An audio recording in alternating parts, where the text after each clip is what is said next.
Hello, friends. My name is Matt Murphy. Yours is not. It's 12:04. Thank you for being around with us on Super Talk 99.7 WTN. I host a gathering from noon until 3 once a day called The Matt Murphy Show, conveniently enough. It is Thursday, April 25, 2024. I say it is Thursday, which is a perfectly acceptable way to signify and identify what today is. You are gross. I will come in there. Don't make me pound you. Don't make me Phil Williams you. And I will do it, sir. It's 560. That's our episode number, and we appreciate you being around. Let's tell you how you can listen to the radio show or watch the radio show for you masochists in the audience, and we'll get things started. Obviously, we're on 99.7 FM. You can also find us anywhere you stream music or news or information or podcast, whatever you stream. Wherever you stream it, just type in Supertalk 99.7 WTN and take us where you go on your smartphone, on your laptop, or whatever smart device you might have. And then there's Supertalk TV, YouTube, Facebook, Twitter, Twitch, up and running as always. Episode 560 is on board. I do this alone, all by my lonesome, because every day I come in and I beg of the executive producer of this program, young Bell K, would you mind being on television with us today? And my answer is always, yes, I would. And that's right, Dave. Right. He answers in the affirmative. I say, would you mind being on the show with us today on television? And he says, yes, I would mind. And so he doesn't. But he always offers us a title, and I hear it at the same time that you do. Episode 560 is entitled, Matt Murphy, don't make him mad. You might have to resign or do the story anyway. Libertarian lunch, noon to 3, carb free. I'll take all credit in the world for it. Now, I'll give a little bit of credit to Michael Patrick Leahy over at the Tennessee Star, begrudgingly, because I don't like to share the credit. But I'll give him a little bit of credit because he was on this story as well. It has become increasingly obvious to me in my 2.5 years in Nashville, observing politics, observing the players within the politics, and observing the media observing the politics. You understand? You follow? Observing the people that observe you and screw you over on a regular basis.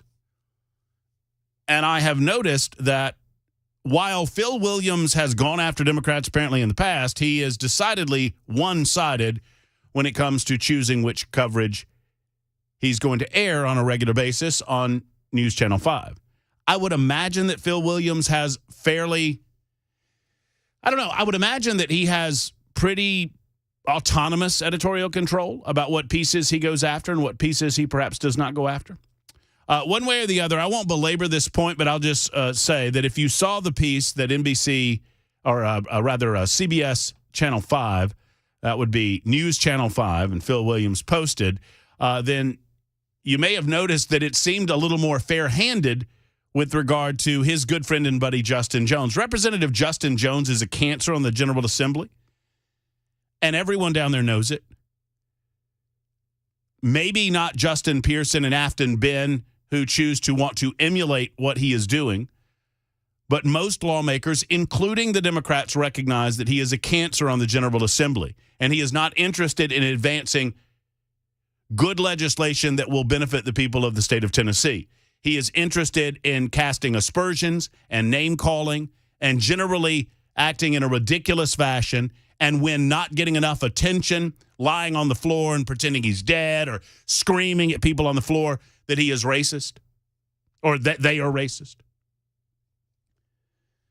And so Phil did I have cajoled Phil that he is not casting his white-hot spotlight, and I've been doing this for months, that he's not been casting his white-hot light on the likes of Justin Jones in the same fashion that he does other lawmakers. I don't have a problem with accountability. I just want even-handedness. If you're going to say that you're fair and objective, then be fair and objective. Otherwise, I'm going to call you out. I'm not fair and objective, and I admit that. I try to be fair-minded to people who think differently than me as long as they are truthful with me. With regard, and all of this is all about getting the truth to the people of the state of Tennessee. I want you to know that. Every bit of this is about getting the truth to the people.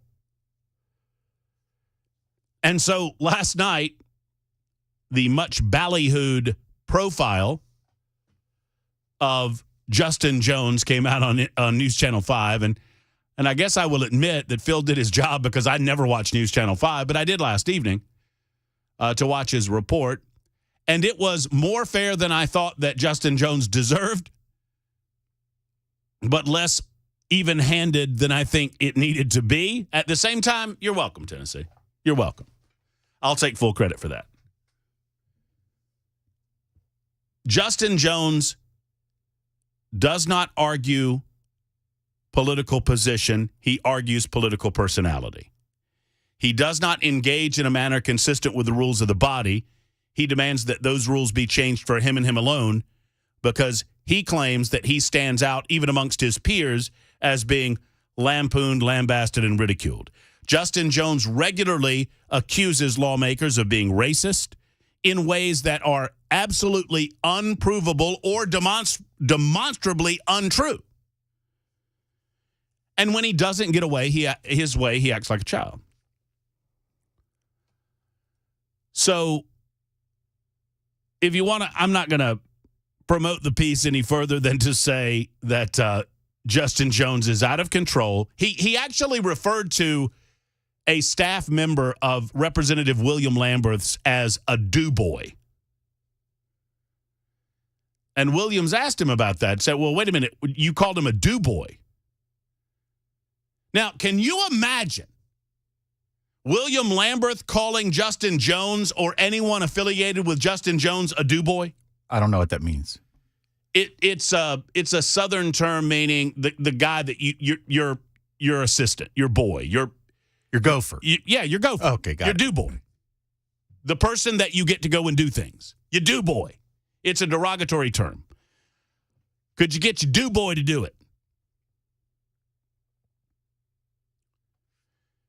And he was either referring to a staff member of Lamberth's or referring to Lamberth himself, in as much as that he might have been talking to the Speaker of the House, Cameron Sexton, and referred to William Lamberth as Cameron Sexton's do-boy. Regularly, he calls people racist. He is exactly what he accuses others to be. I bring this up for this reason alone.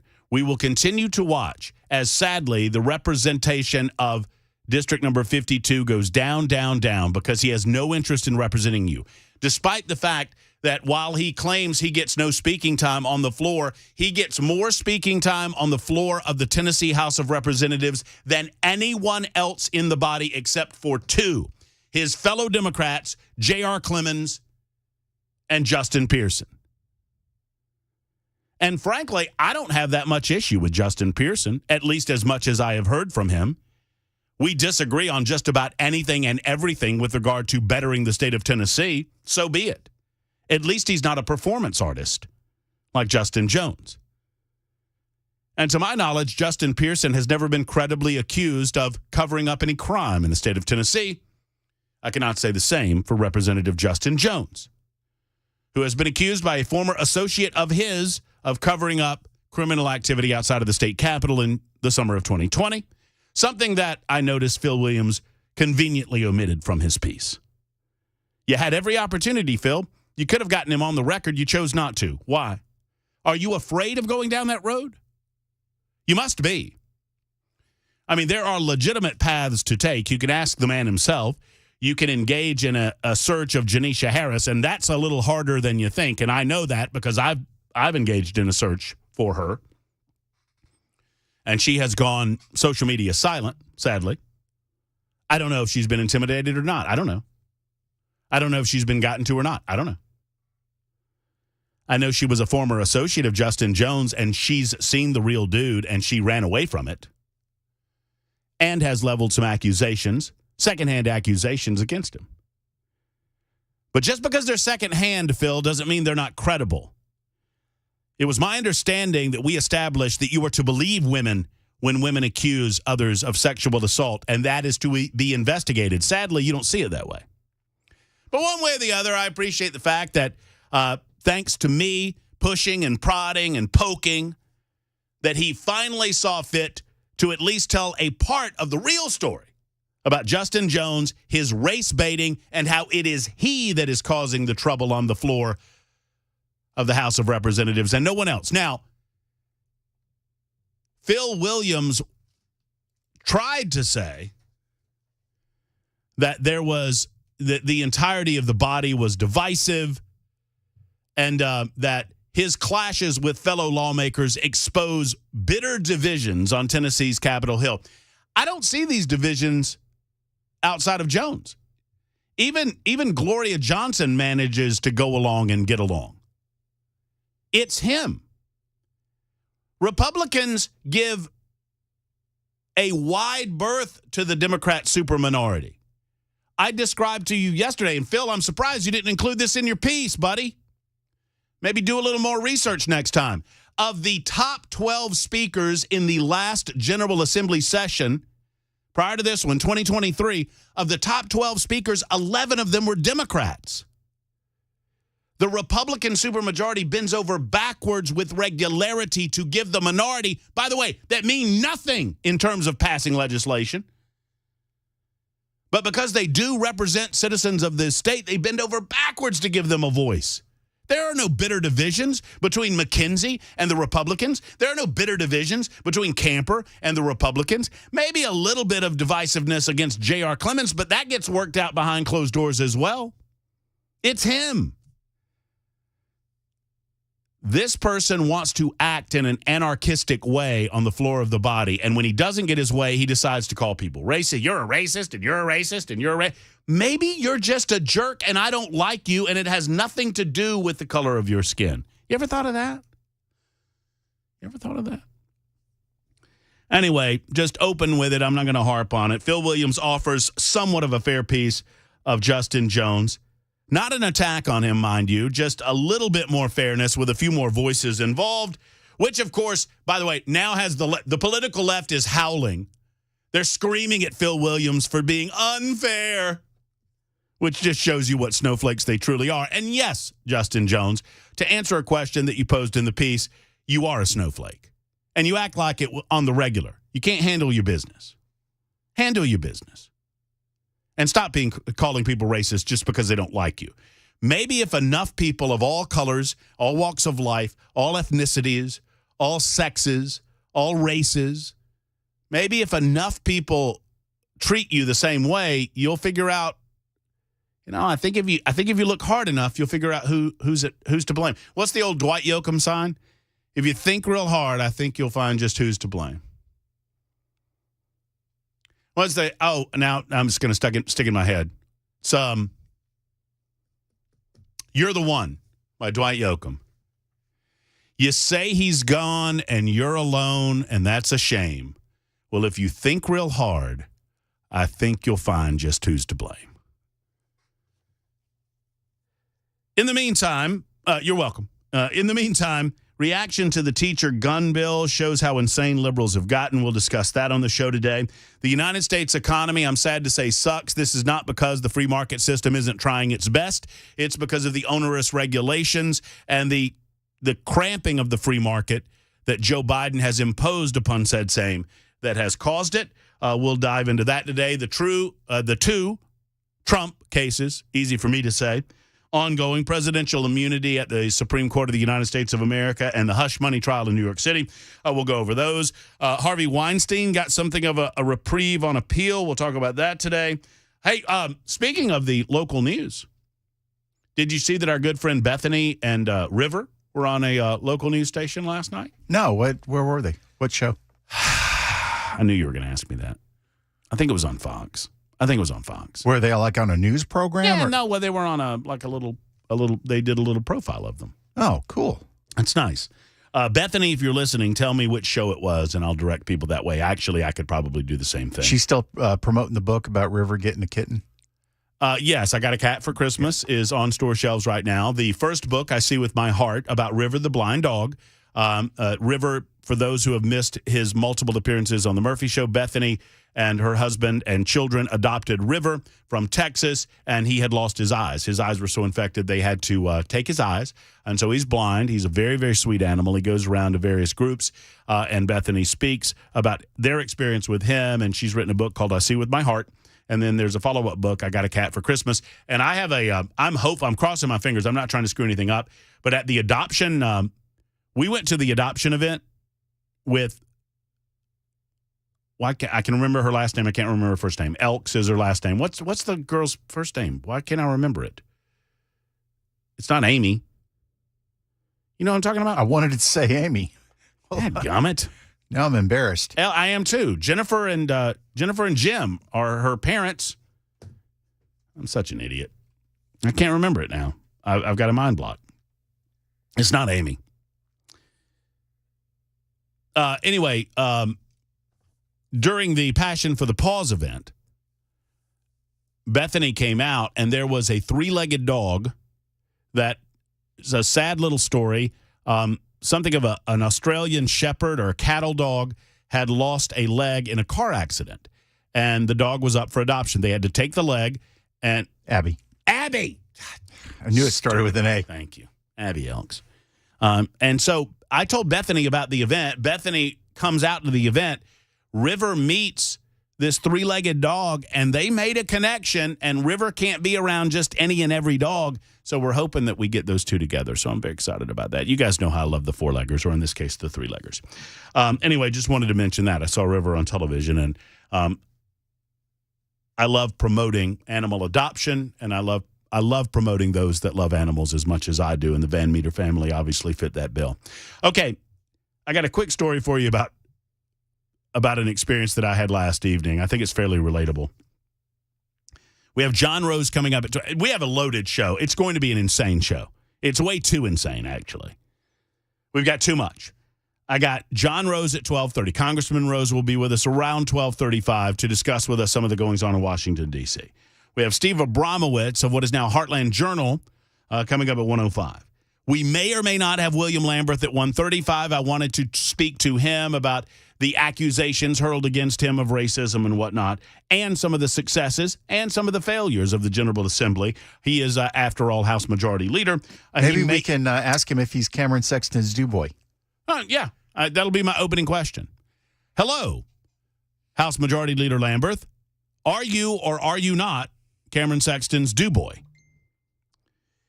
And then we have who's the big machine guy? Steve. I always forget his last name. Look, dude, he discovered Taylor Swift. It should not be this difficult. Yeah, I mean, his name is Scott Borchetta. I understand he has that going against him, but other than that, his name is Scott Borchetta. He started Big Machine Records, and now he runs Big Machine, the Indy race. He's got Big Machine Vodka. He's got Big Machine everything. They just signed Motley Crue. What? Big Machine just signed Motley Crue. Am I saying his last name right? Borchetta. Borchetta? Yeah. Borchetta. He's world famous. Steve Borchetta. Scott. What? You're doing this to me on purpose. Scott Borchetta. Yes.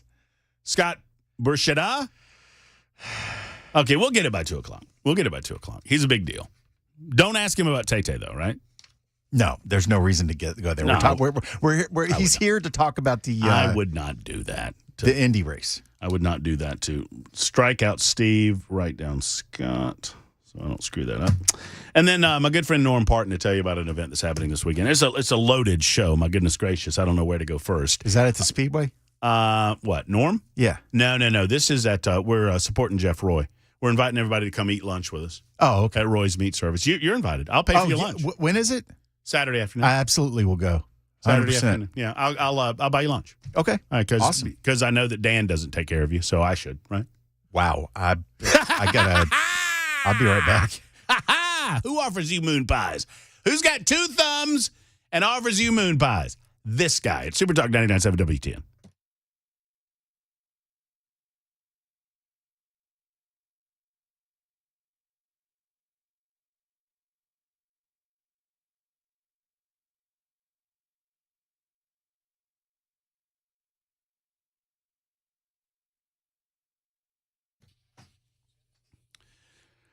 Speaking of events, we have one coming up, and it seems like it's a while away, but I want you to write it down. June 1st, it's worth this. 10 a.m. starting time. 2 p.m. is the official close, but you never know what will happen after 2. It is the Glock Store's 4th annual open house. I'm so happy to be associated with the Glock Store because, you walk into the retail space, they have Glocks. If Glock Store is your name, you better have Glock, and not just your standard Glocks. Not just your 19s or your 20s or your, 43s. I'm talking about custom-made Glocks. They've got a Trump Glock, or they did. They might have sold it. That is tip-top. They have custom-made Glocks right there in the showroom shelves, and they can customize anything imaginable. If you can think it, their gunsmiths can do it at Glock Store. Then, of course, the Shoot 270 rooms. They've kind of upset the apple cart on that as well because they don't do lanes. They have the space to do actual rooms, so it's a more realistic training session with their qualified trainers at shoot270.com. There's that. There's the accessories, the apparel. I love talking about the concealed carry underpants. You guys know me. So it's all right there at the Glock Store. I invite you to go by right now. Airlane Drive off of Elm Hill Pike. But if you can't make it until then, go mark your calendars to go to the 4th annual open house. It's at the Glock Store, glockstore.com or shoot270.com.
Hey, friends, it's Matt Murphy, and Your Health Plan Man is available for you right now, and I want to tell you all about it. Your Health Plan Man and yourhealthplanman.com. So I don't know a lot about health insurance, and it's very, very complex. I feel like I know a little about a lot of things, but I don't know a lot about health insurance, and you need to know a lot about health insurance if you're choosing to change. Well, I know this. I know Pat Davis is your concierge. He's your guy without an agenda, and this is most important.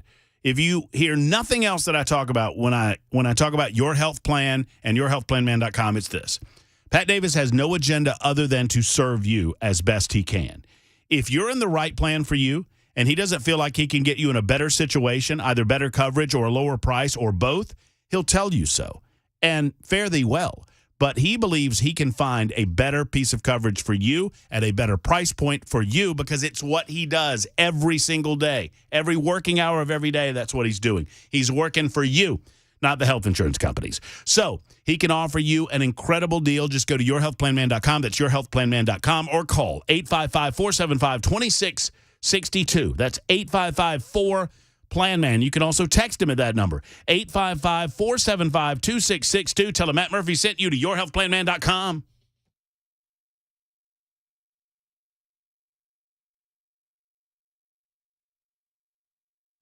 So this fella, David Pecker, has now been on the stand for 3 days It was my understanding if he was up there for more than 4 hours, he's supposed to call a doctor.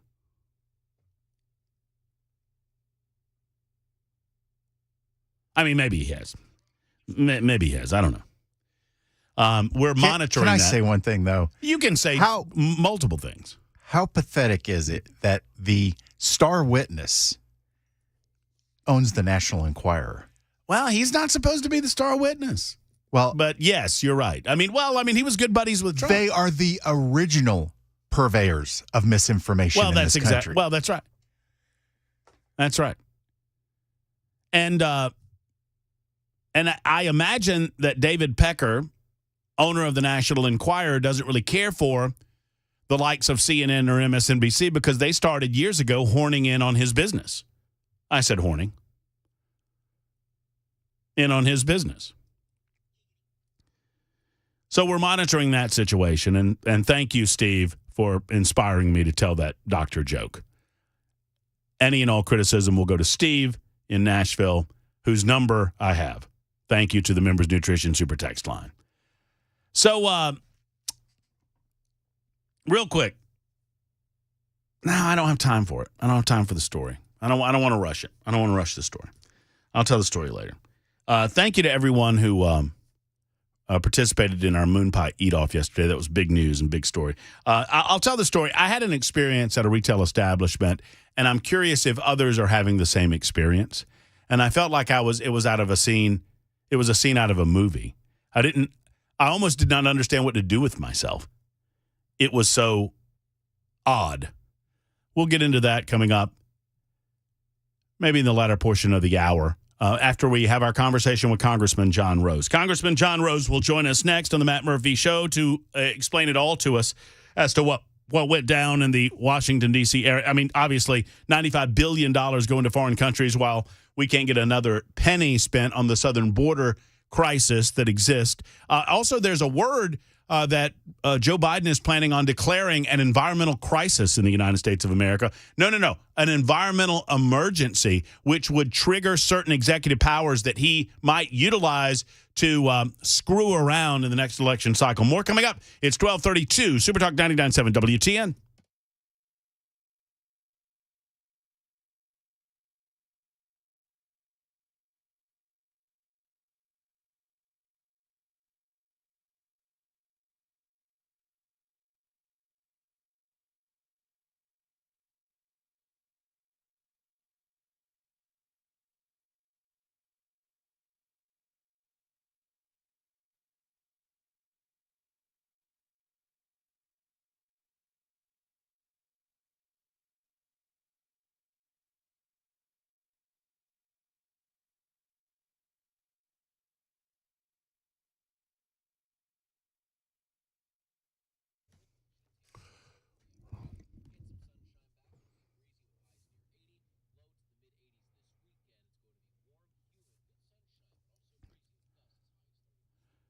All right, friends, Matt Murphy here for Dr. Stephen Pass and the Sleep Apnea and TMJ Solution Center. For years now, I've been telling you that I believe in the manner in which Dr. Pass does his business. He helps those of you who have discovered you have sleep apnea find a way to alleviate said sleep apnea to help you and your partner sleep better longer at night with a more complete, restful night's sleep without the need for a CPAP machine. Some of you are simply intolerant of it. Others want to avoid it if at all possible. If you have mild to moderate sleep apnea, Dr. Pass can develop an appliance for you that fits inside of your mouth, like a mouth guard in football or a retainer. I mean, that's the best way to describe it. But I'll tell you this, now that I'm a client, I can tell you with assurance, after a night or two, you don't even notice that it's there anymore, and you sleep better, more restful. I noticed. I did this a couple of weeks ago. I was out of town, and I did not use my sleep appliance, and I felt groggy and out of sorts the next morning, and I realized what it was. I did not get a full night's sleep because I have sleep apnea too. drpass.com for more information. 2 offices to serve you. They're in major medical, so your medical insurance can take care of the majority of the bill. Go to drpass.com. That's drposs.com. drpass.com for more information. Offices in Brentwood and Murfreesboro. I invite you to go see Dr. Stephen Pass.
Super Talk 99.7 WTN, a jam-packed show today, almost too full, but we'll try to get through it together. We've got John Rose coming up in mere seconds. I mentioned Steve Abramowitz, our good friend from Heartland Journal, will kind of review the General Assembly, talk about some property tax ideas that he has that he would like to see advanced in the next session.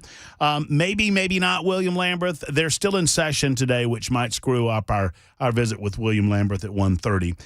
Then Scott Borchetta? Did I do that right? I remembered the last name without any assistance. By the way, thank you to all of you on the Members Dude. I love you guys. We're one big family.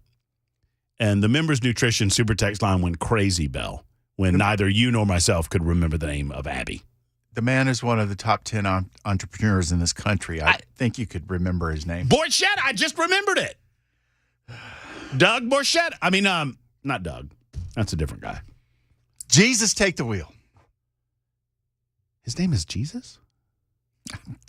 We have a sitting congressman on hold waiting for you. He deserves better. Congressman John Rose joins us this afternoon you know what? He deals with these types of shenanigans every single day in Washington, D.C. He can handle little old me in Nashville. Hey, John, how are you doing? Good afternoon, Matt. Thanks for having me on the show. It's always a pleasure to have you, John. All right, let's start with the obvious. I mean, $95 billion of, made up money. I mean, I say it that way. Maybe you would characterize it a little bit differently, but if we don't have the money to spend the money, then we're creating the money out of whole cloth to send to other foreign countries while we do nothing about our southern border. To say the least, Tennesseans are frustrated by this. I know you're frustrated as well. What can you say about it? Well, I am frustrated, and I think you've really zeroed in on probably the biggest single issue is when you're $24.6 trillion in debt. Do we really have close to $100 billion of extra borrowing capacity? And your characterization is not inaccurate. Some of that money we will borrow, some of it we will create. People say sometimes print, but essentially we create it. And, of course, then we know what the impact of that is. It creates inflation and devalues our currency and leads to other problems like the runaway cost of living that we see in our country today. So there is a real price we pay for this, whether it's interest on debt that we accrue either to ourselves or to our enemies around the world, or whether it's through inflating our currency and making it more difficult for folks on fixed incomes to get by. I want to further that discussion in just a moment. I want to talk about your yes vote on Israel funding and no vote on Ukrainian funding. But I got ahead of myself, John, and I'm sorry that I did because I know that your office is in a certain state of mourning as your folks released a statement by you regarding the sad passing of a district director for your team. And I had intended to speak on that to begin with because that's most important when you develop these friendships and these working relationships and you lose someone like that. Rebecca Foster was her name. I did not know her, but I wanted to give you an opportunity to speak to that first, and I failed to do so. But tell us what you can about Rebecca.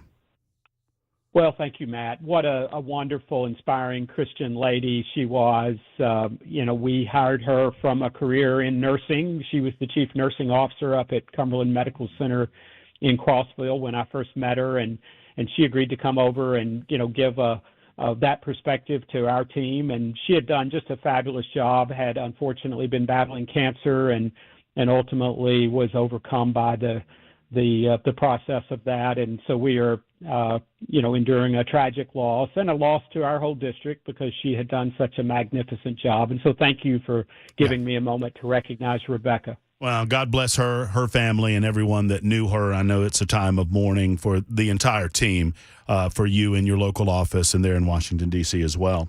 Back to D.C. politics, John, you did chose it was a little bit of parliamentary procedure that I expressed frustration over, that we split it in the House, and I kind of understand why Speaker Johnson did this, to give folks like you, John, an opportunity to vote in favor of certain funding that you believe in and vote against other funding that you don't believe in. Then they repackage it and put it back together in the Senate.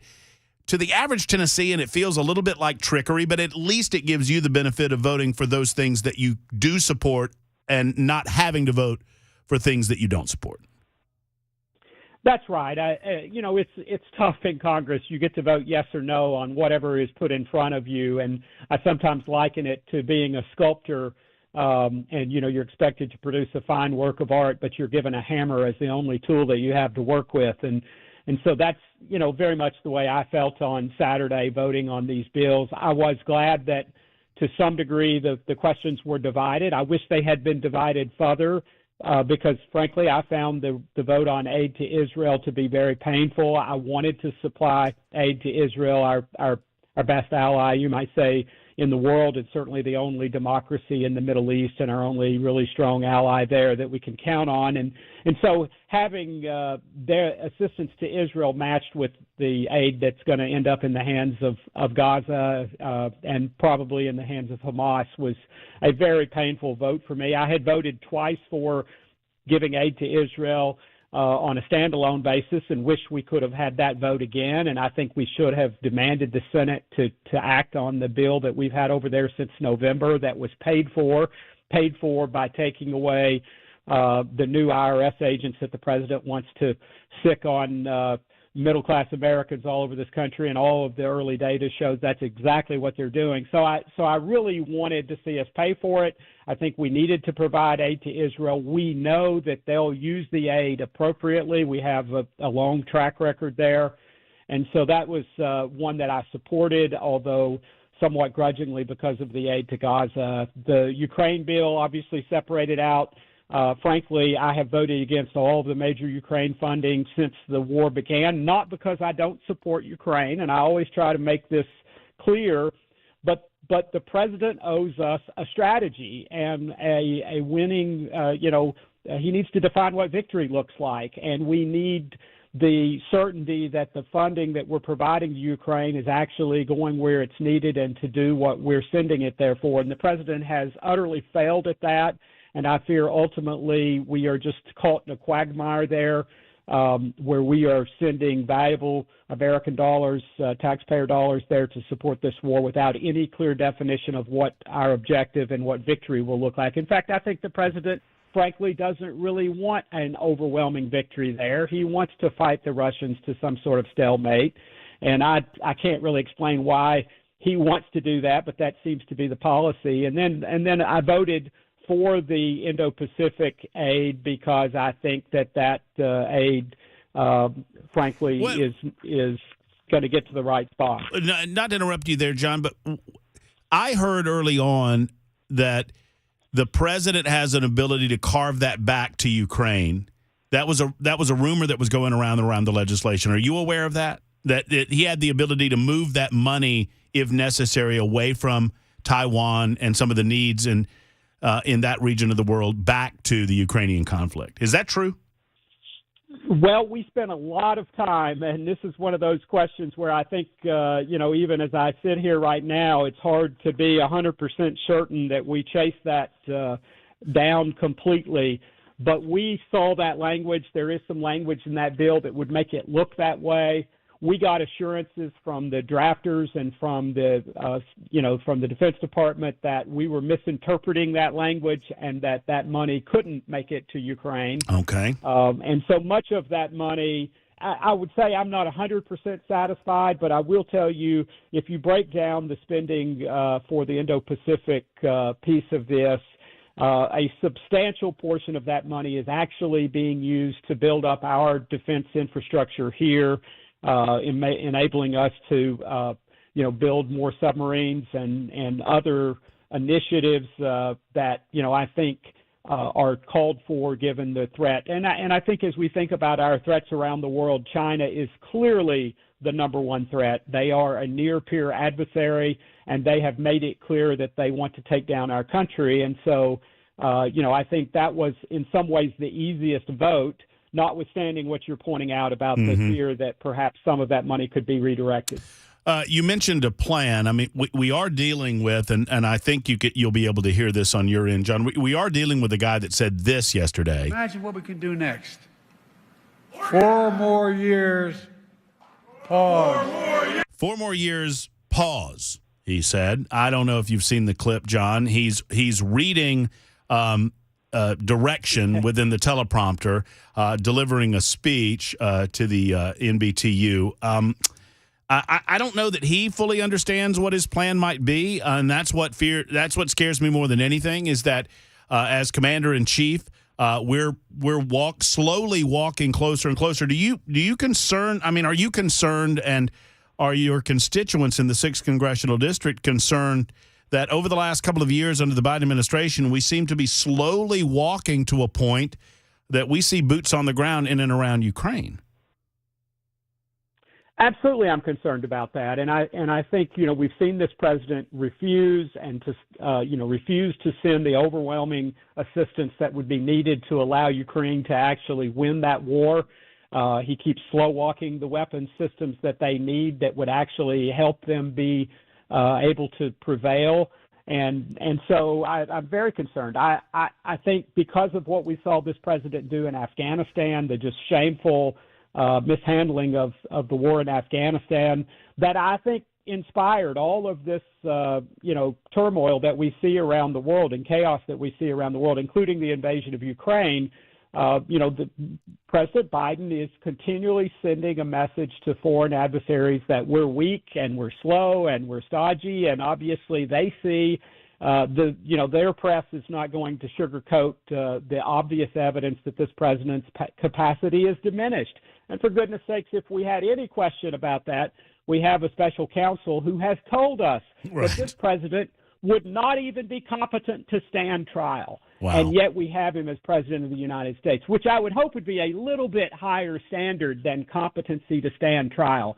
We probably ought to ask a little bit more of our president than just that they could successfully mount their own defense in a criminal trial. Well spoken, John. Congressman John Rose is with us for 1 or 2 more moments. Final question for me, John, and we could go so many different ways with this, but I do want to ask you about this showing that we've seen on college campuses around the country. Kind of started at Columbia University in New York, spilled over to New York University, Harvard, Yale. We're seeing it on other campuses. Look, we don't ban speech in the United States of America, obviously. Thankfully, we have the First Amendment. Even hateful speech, as long as it does not rise to the level of incitement or rise to the level of creating action behind the speech. I've always said the best answer for bad speech is more speech. However, this seems different. This seems threatening in its nature. These encampments seem specifically designed to intimidate and to alter the activities of the Jewish students on campus and moreover, the Jewish population at large. You're watching this along with the rest of us. What thoughts about what the government should and should not do with regard to some of these things happening on these college campuses around the country? Well, I think you've already put it very well. I think we do want to embrace free speech. We do as a country, and that means, just as with so many things, we have to listen to the most horrific forms of speech that people might put forward. And obviously, this is a case of that, where we have, I think, ill-informed college students and professors, or maybe they're fully informed and they just really believe in supporting the scurrilous terrorism that we saw on display on October 7th. But it really is some of the worst speech that you could ever imagine in terms of supporting an organization like Hamas. And so I have to believe that some of the people here are just being duped into this. And so we should protect their right to say stupid things, horrific things, indefensible things.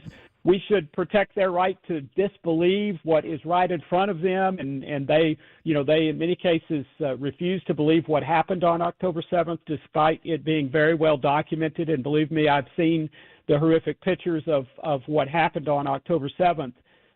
So we want to protect that speech. But when that speech starts to intrude on the rights, as you've described, of Jewish people on these campuses or others who are in support of them, when they are moving beyond speech to intimidation or violence or physical threats of harm, then that's gone too far. And we have to have that clearly stated by the leaders of these universities. They cannot continue to not be very clear in their statements about this. And so why we should support the rights of these folks to say what they want to say, we should not allow them to create an atmosphere where Jewish folks and people who support Israel don't feel safe going about their business. And we cannot allow these universities to skate out from under that.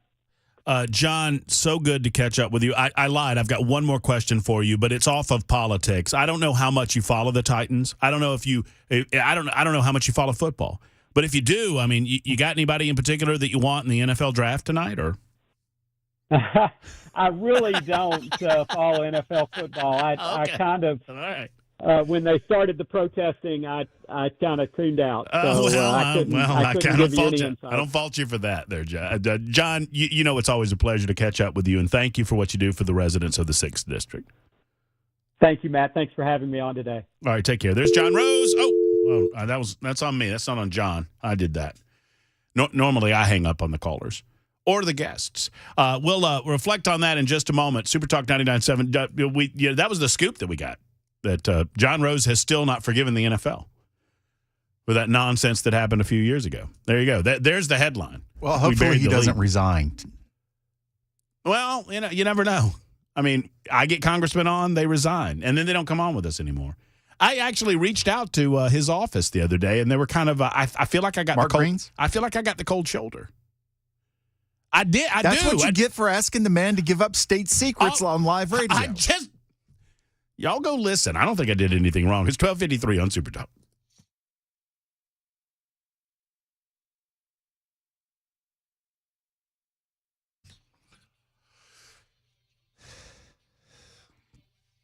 Hey, folks, Matt Murphy here. The Dr. Gill Center for Back, Neck, and Chronic Pain Relief is located in Franklin, a one-stop shop for all things pain relation in your body. You know, chiropractic care has long been known for its care of your spine, and your bones, your joints and whatnot. But they also do such great work in soft tissue pain as well. It's some of the modern techniques that they utilize at the Dr. Gill Center that they brought to Middle Tennessee. They brought spinal decompression to Middle Tennessee, which has been a game changer since they brought it here. And now they're bringing other equipment like their Class 5 laser system, their red light therapy, designed to help heal soft tissue issues, to pinpoint inflammation in the body, reduce pain, reduce swelling, and accelerate healing. It's what it's all about. If you hurt anywhere, you owe it to yourself to call the Dr. Gill Center. For less than $50, they're going to get you in a comprehensive full examination. They'll go over you. They'll talk with you about where it hurts and where it doesn't. They'll take some x-rays. They'll go over those. They'll give you your first visit,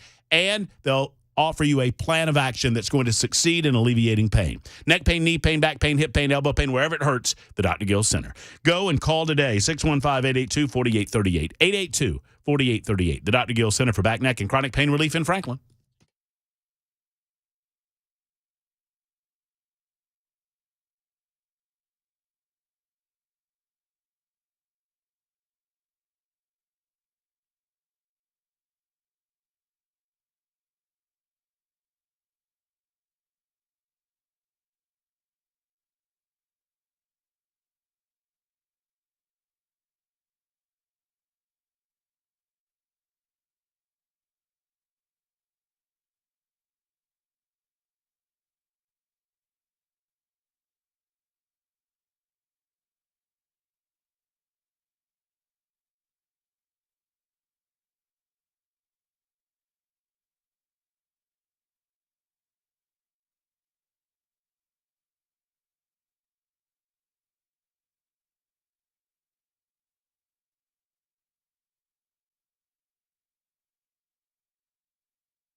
Hey, friends, Matt Murphy. One of the proudest moments that I've had since I've been in Nashville, Tennessee, was the day that I found out that I was going to get an opportunity to talk to you about the Charlie Daniels Journey Home Project.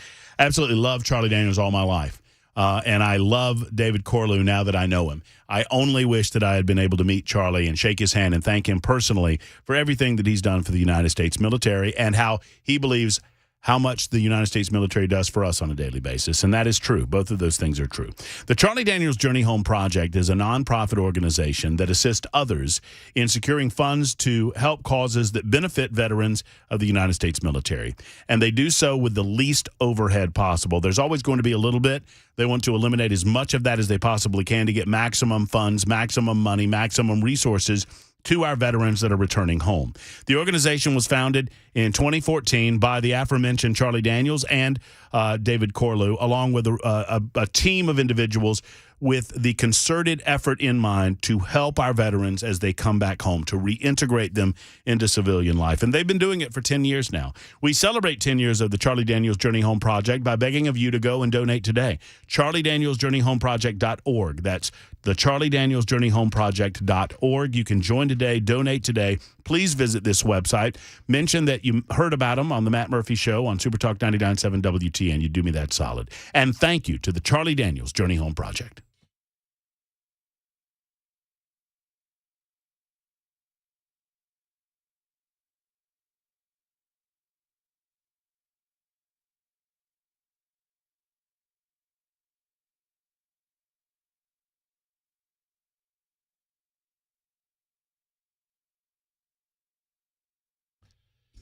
It is Super Talk 99.7 WTN. Matt Murphy and you. We got a guest. I told you it'd be a busy day. We've already spoken to Congressman John Rose. Big takeaway from that, John doesn't follow football anymore.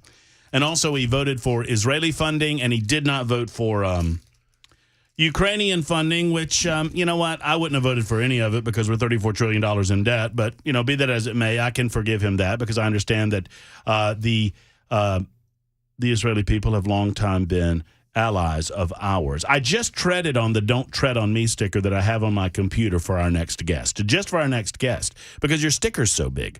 Your brand new sticker. His name is second time. I know. His name is Steve Abramowitz. He is the orchestrator of the shenanigans that go on over at Heartland Journal, the newly branded. I say newly branded. It's been a few weeks now, right? Yeah. April 1st, Fool's Day. Well, there you go. We are calling it Heartland Journal right now. I love the rebrand. I love the new name. I think it speaks even more to the spirit of what you're trying to do over there at Heartland Journal. So congratulations on all of that. Thank you. Yeah, I've expanded beyond that little corner of the United States called Mill Creek to the Heartland, everywhere you want to be, except the Wall Street Journal. It's Heartland Journal. It feels like the major media outlets. I mean, we can talk about partisanship till the cows come home, and we do. But even beyond the partisanship, they seem to forget that there's a country between California and New York. Flyover country has been long neglected. It's even in the Great Depression, those folks in D.C., Rose accepted, he wasn't there then, but those types, they didn't even realize that there was actually a dust bowl until the dust actually got into their lungs and eyes in D.C. That's when they reacted, and that's when all of a sudden you have these FDR, every alphabet soup you can imagine to try to fix everything with the public works. So they become out of touch. It's literally a ivory tower. What's going on? Are you monitoring the winding down of the General Assembly? I assume you are. I am. Between that and college craziness, I'm 24/7 news. Let's start with the General Assembly. What's the best thing that happened this session? Anything good? Or will. 113th Congress. The best thing that happened, I think a lot of the masks came off. We got to actually see who they really are, especially Jones and his antics. Hey, you guys can thank me later for the Phil Williams piece that dropped last night, because I maintain that piece doesn't drop without Matt Murphy and his existence in Nashville. Yeah, I put out on social saying... Thank you, Bill. I put out, that was weird. I put out on social media, I'll let you two debate on my show, because he doesn't want to seem to do it on your show. But he did come here first thing in the morning for Dan Mandis, so I don't know why, but he didn't answer any of the questions. So how did that all come about? Why bother? Why waste time? I think Mandis has been trying to get him on for a while. I don't begrudge Mandis. I find the timing of all of it interesting, but I don't think that timing was of Mandis's doing. I think it more was of Phil Williams' doing. But that's, Well, he also had a fine. one-on-one with the microphone with Mr. Jones and decided not to ask the question. So Well, apparently that's right. he's not a man of the people. Well, here's the thing. I don't even look. I'm subjective.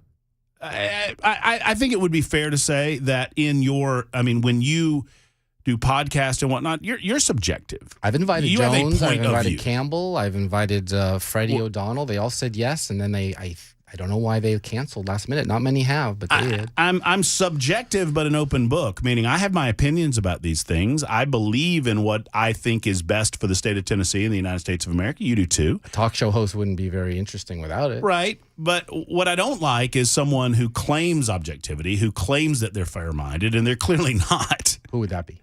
That would be Phil Williams. Oh, well, I mean, that's the third-ranked network on TV here, right? I mean, there's guys at 1 and 2 that probably have Are you more. saying I'm punching down? Yeah. Punching down. All right, I'll take Punching down.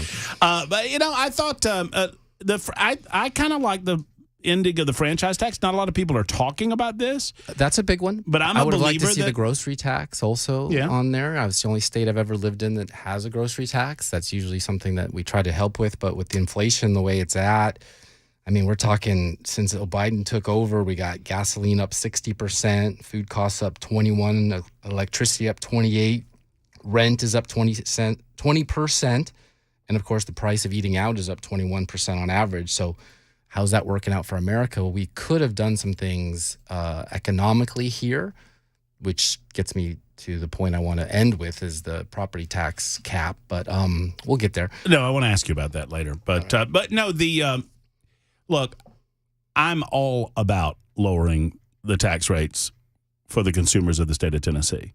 But I would also say that, we are blessed with not having an income tax, which is a good thing. And I think, the government's going to get a little of its operational money from somewhere. I wouldn't have a single issue with eliminating taxes on groceries if they can figure out how to work out the math, even if it means cutting certain services to constituents that perhaps are not within the constitutional role of the state government. I don't know. I mean, sales taxes and service taxes are pretty darn important for a state like this to maintain no income tax. I agree with you, but I went to a bar and restaurant just the other night for a birthday, and there was a 20% large party tax. There was a state, local, on a drink. I mean, we're talking like 46% taxation on things. It's a little excessive. Once upon a time, they were giving tax rebates, if you remember, under the George Bush Jr. administration. You got a check in the mail with his signature on it.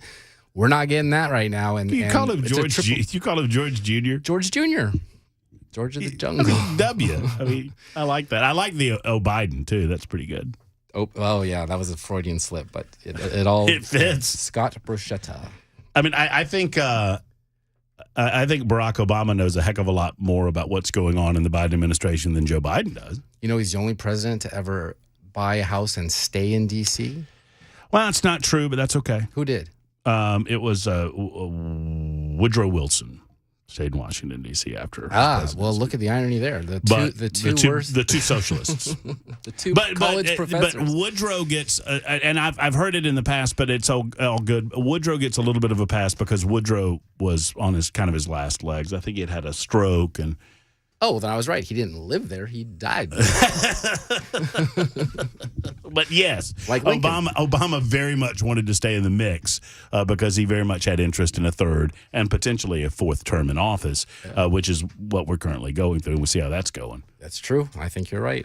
We got a pull-up bureau going on in D.C. I would love to talk to Mark Green about, why Tennessee is so consistently doing it differently than the rest of the delegations up there of the 49 other states. But when you look at that compared to what we're doing here in Nashville and Tennessee, they're not on the same page. The things that Ogles has been talking about on TV, the things that Mark Green actually did, like impeach Mayorkas, our state did nothing. Or Marsha Blackburn talking about illegal immigration.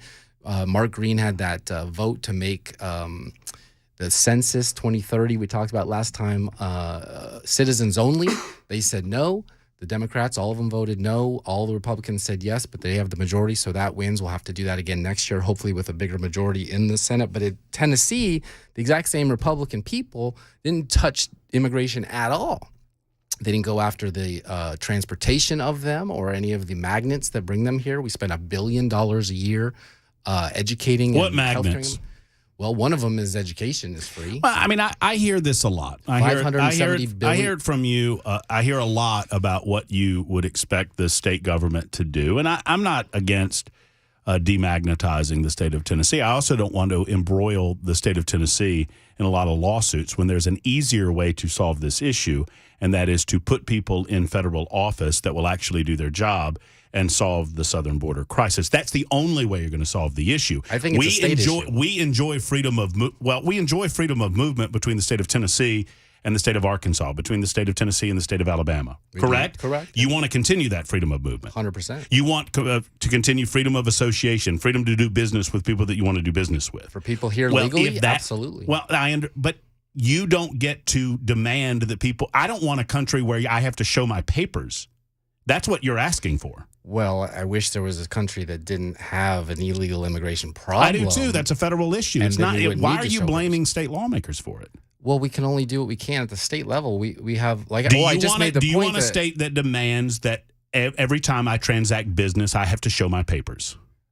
We kind of do already. We have all kinds of HB1 visa situations. We have taxes. We have to pay Social Security on our employees. I'm talking about state officials who, without violating any laws, that you have to show your paperwork on demand. Do you want that? I certainly don't want to go from Williamson to Davidson County and show my passport. That's what you're asking for. I don't want it to be that way, but I also don't want an illegal immigration crisis. I don't understand why you have to make the perfect the enemy of the good when it comes to our state lawmakers.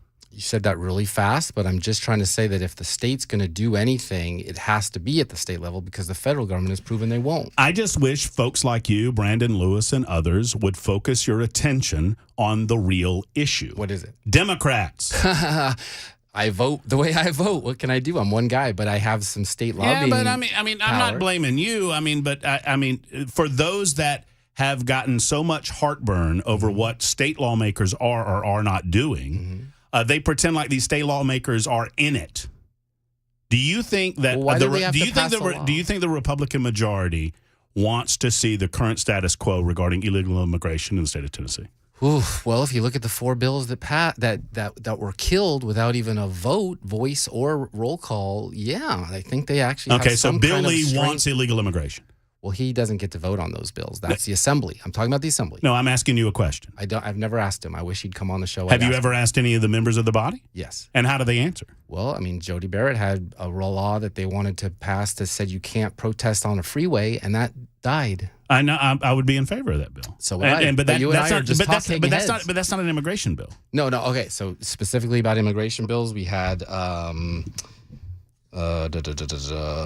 once again, I'm not arguing with you. 1.7 million illegals have come in year to date, not to Tennessee, but to the American country. That you say, well, you can't show your papers, but ICE is not allowed to be told if they were arrested for drunk driving or hit and run or any of the things that they do that cause problems that have that ripple effect that it's cost the healthcare system. ICE is not be allowed to be told by whom? By state lawmakers can provide ICE with any information they want. Well, the law that didn't pass was literally trying to make sure that they did, and it did pass, but we know that the federal government doesn't actually enforce it. Right, which is a federal issue, not a state issue. That's the entire point that I'm making, Steve. But my point is that the state is doing what they can to actually counter the federal not doing it. Oh, the state. So we have to do it ourselves. Wait a minute, we're changing it. So the state is doing what they can then. In that regard, not everything. They didn't change the transportation rules. So kudos to the state. On that one, I'll give them a win, sure. Right. The transportation issue is an interstate commerce issue. This is internal. I'm talking internal. Look, I'm not arguing against bolstering any and all laws that would help the state of Tennessee. What I'm suggesting is the state can only do so much. Correct. In as much as the state does not control border security for the United States of America. That is a federal government issue. Well, Janice Secondarily, the state cannot control the actions of Immigration and Customs Enforcement. They cannot control the actions of the Department of Homeland Security. They cannot control any of the actions of the federal government while the federal government's under the control of the Biden administration. So we are hamstrung in that regard. I'd like to to divert attention away from the real issue, which is the federal government, and point blame at lawmakers that are trying to do the right thing is wrong. Right. And it always will be wrong. Right. But Texas and Florida and Tennessee have had to take matters into their own hands because in Texas it's worse. It's a border state. But they've had to do it because we happen to have 4 years so far of an administration that refuses to enforce their own laws. And this goes all the way back to Obama going after Arizona when they tried to enforce the federal laws already on the books, and they basically told them stop enforcing the laws on the books, and they had to do it themselves. I just don't. Tennessee has to do it themselves. Capper on this, while I would agree with you that I would like to see more activity in the Tennessee General Assembly, what I don't like are, and I'm not calling you this, I don't think it is you, Steve. I think you do great work at Heartland Journal, which is why I promote your work at Heartland Journal. Appreciate it. That said, our focus on the intent and the suggestion that the lawmakers in charge have nefarious or evil intent when it comes to immigration issues in the state of Tennessee, I think is wrong. Well, I don't think I said that. If I did, remind me, because my point is more like this. Like, here's an example. Janice Bowling has had what we're calling a nullification bill 3 times that's been kicked to the curb to the next session, to the summer session, to the next session, trying to allow the muscle of Tennessee's state sovereignty to be able to say to the federal government, if we don't like something, we're not going to do it. If all of a sudden the Biden administration says, you know what, everybody, you have to punch the person on the right of you every time you go into the classroom, we'd probably say, I don't think we want to go along with that. This would have given them the power, but the accumulated supermajority of Republicans have not wanted to take up that bill. Now, are there nuances? Is there some kind of corruption involved in that? I don't think so. I don't think they're saying, well, no, I get paid every time a kid hits another kid, so I don't want to do that. I'm just saying, at this stage of American society, 2024, the state, and this being the best of them all, I chose it for a reason, has to stand up and say, our state's rights are going to have to start trumping some of these really bad ideas out of D.C. Haggerty and Blackburn and Ogles and Green Rose have also stood up and said, Tennessee's going to do it a different way because we don't like what Washington State and New York City are doing. Look, you're talking to someone that fundamentally believes in the right of secession. Ooh, I didn't go there. I would succeed from the SEC, but that's about it. Oh, come on. now those are fighting words. How dare you? Well, I come from a school that just left the Pac-12, so I can say that. Wait, the Pac what? 2. That doesn't exist anymore, does it? It's the Pac-2 now. Yeah. I think they've formally just said that it doesn't exist anymore. I've said it was the Pac-9. Wait a minute. Are you a Trojan? Are you really? Mm-hmm. Always a Trojan. Although I'm about to be a War Eagle by fatherliness, if that counts. Oh, no, it certainly does count. I'm certain my wife will welcome you into the fold, the Auburn fold. All right. You were about to insult me, so I just negated that like that. It's like jiu-jitsu argument. I wasn't. Look, I don't begrudge you. Tennessee's states' rights should be superior to anything that we disagree with, constitutionally speaking. Because only Texas is allowed to succeed. The states created the Constitution, which created the federal government. So obviously, in Texas, they can succeed, and we're supposed to be as conservative as them. Well, what you have to have if you secede, first and foremost, you have to have a power grid, and so in order to do that, we have to we have the TVA. We have TVA. Yeah, the TVA. If we, along with Texas, decided to do something, we'd be set up pretty good. We could do hydro. We could do solar. We could do wind. Do you think that's where this is going? Succession?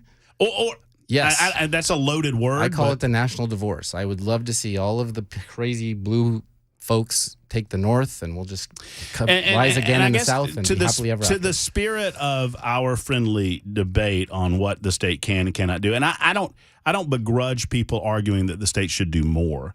What frustrates me, and I'm kind of arguing through you to others, and that's not fair to you, but sure it is. What frustrates me is that they imply that there is evil intent on the part of those that I believe just see it a little bit differently than they do. I think Bill Lee sees certain things differently than Steve Abramowitz or Matt Murphy, Lamberth or whatever. And we're friends on 90% of the issues, and on the 10% that we perhaps have disagreement on, to suggest that there is somehow a nefarious intent or no.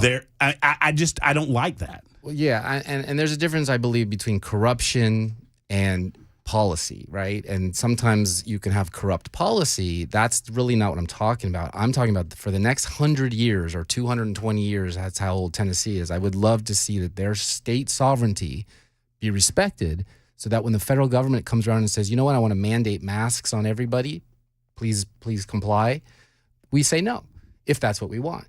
And they say, oh, darn, okay, well, how about the other 48 or Washington State, which would just bend over backwards and do it. So if Tennessee is going to be a sovereign state, not just one of a... Do you believe the same on the issue of abortion? Oh, yeah.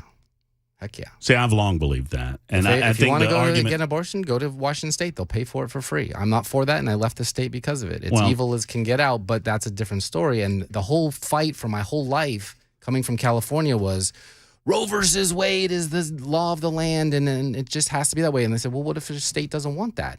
Okay, well, too bad. It's now they got it back to states' rights issue. Tennessee made their decision. Utah made their decision. New York State and Washington State made their decision. If you really want one and you're in Idaho, go across the border from Coeur d'Alene to Spokane, and they'll pay for it for free and even give you a hotel. It's disgusting, but they'll do it. And one day, maybe they'll stop doing it altogether because I think it's murder. And by the way, for the many Members Nutrition super texters that say that I'm arguing an anti-states rights, I'm not arguing anti-states rights. I'm arguing that if you continue to be a part of a union of states... Does that mean they agree with me and disagree with you? This person says that I went from anti-states rights to pro-secession. And I wasn't anti-states rights, and I don't flop all over the place. If you believe in a union of states, then you believe that the states make agreements that they are going to abide by certain regulatory authority of the federal government. We agree to that. If we choose to stop agreeing to that, that is called secession, and we can remove ourselves from the compact. But to do it, you need to do it. I'd rather just start with nullification and then talk about something like that if they said, we refuse to accept the right that you nullify that, because it depends on what that is. If it's literally you must kill your firstborn child like Pharaoh, then yeah, I'd like to be able to say, no, in Tennessee, we don't do that. No, there's a step too far that the federal... And Abortion is the perfect example. We could have done that during the Roe versus Wade days, and we chose but they not used to. it as a trigger. Well, they wrote into the law as a trigger because it was very socially weird, and we know how that all goes.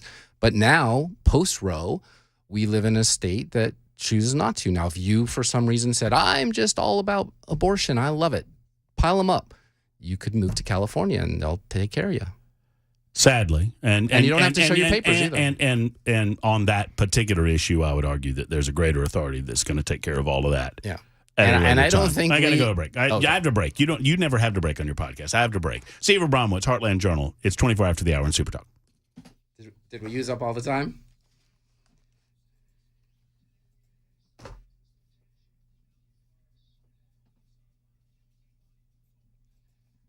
Man, I got to be on my toes with you. Hey, friends, Members Nutrition is available for you at membersnutrition.com, and I invite you to be a part of the group that is growing by leaps and bounds on a regular basis, on a daily basis. Membersnutrition.com provides energy supplements. They provide weight management, men's health, women's health, vitamins and supplements available right here in the good old USA, and that's a big deal, bigger than you might think. Go to the big box stores and see the prices, okay? Just do this experiment for me. Go to the big box stores and look at the prices. Look at what you're paying, and then look where it is manufactured or where it's made. And then go to membersnutrition.com and look at some of those prices on the same type supplements like men's health, women's health, detox, etc. And then look where they're made. They're made in the good old USA. That's important to me. What I put in my body, I want to be made right here in the USA because I understand that it's up to standards that maybe they don't have in other countries. It's what it's all about. Go to membersnutrition.com for more information about what supplement might be right for you. I'm not just a spokesperson. I'm also a customer. Membersnutrition.com. Once again, it's membersnutrition.com.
Super Talk 99.7 WTN. Look, Steve and I are friends. People think we're angry at one another. All they gotta do is listen. Hold on. I got to get you. Bell's too busy doing something else. All they got to do is listen to the show, and they would the Murphy's Law show, and they'll know we're best of friends. We're good friends. I like robust debate. Me too. And I love the you fact keep me on my toes, man. that you and I can do that. So for all of you that are mad at me, that's okay. You can be mad at me. I know that it's more of a nuanced argument, but with agreements to remain as a union of states, there come certain concessions to the federal government. And I recognize that some of those concessions are problematic. Let me tell you the worst Tennesseans. that Tennessee did, in my opinion. There was a bill that would have allowed, it would have corrected a mistake. Right now, if the FBI creates a task force and uses a sheriff's department, those deputy sheriffs that are on that task force do not report to the sheriff what they're doing. It's almost like classified. This bill would have said, no. That guy is your boss. Not only that, he's the elected official of the county, the most powerful man in the county because he's elected, constitutional authority, and has, that job. Well, that didn't work. That died. I don't even think it made it out of committee. Well, that's bad. I didn't think it got a second. So that right there is the federal government, who we've seen raid people in the middle of the night and kill them, put some prayer people in the docket for 10 years for praying at a Planned Parenthood here in Mount Juliet. That would have been an opportunity to blunt that. We didn't do it. So now we're still beholden to the FBI, which is the feds, which is the presidential. That would be nice too, but we can't do that at the state level. We could defund the TBI, but I don't really know what they do. So dismantle the FBI. I will do that tomorrow. I'm in favor of it. Okay. I've announced I'm in favor of secession and dismantling the FBI on today's show. You're radical, man. You are radical. You see how you pull these things out? You and Justin Jones could hang out. You need a ponytail, though. I'm getting there. I promise not to cut my hair until we have a new president-elect. That's November. You're not going to grow a ponytail like that. I regret. I don't know. We'll see. Maybe some locks like Afton Bin, but definitely not that. I made a promise. All right, we'll talk about a few more good things. Stick around. I got no William Lamberth today because the session's still going on. They thought it would be gone. I think he's my congressman or assembly. Yeah, I think he's from my district, isn't he? Lamberth? Isn't that? I thought Lamberth was. Sorry, no. That I think Lamberth's like Gallatin. Yeah. Somewhere up there. But one way or the other, we'll continue the conversation. We'll talk about one case that I think immediately goes to the courts, but I still think it's important that the state of Tennessee did it. What? That would be the death penalty for rapists. I like it. I like it too. And child rapists. Child rapist, obviously. I want to see it enforced, though.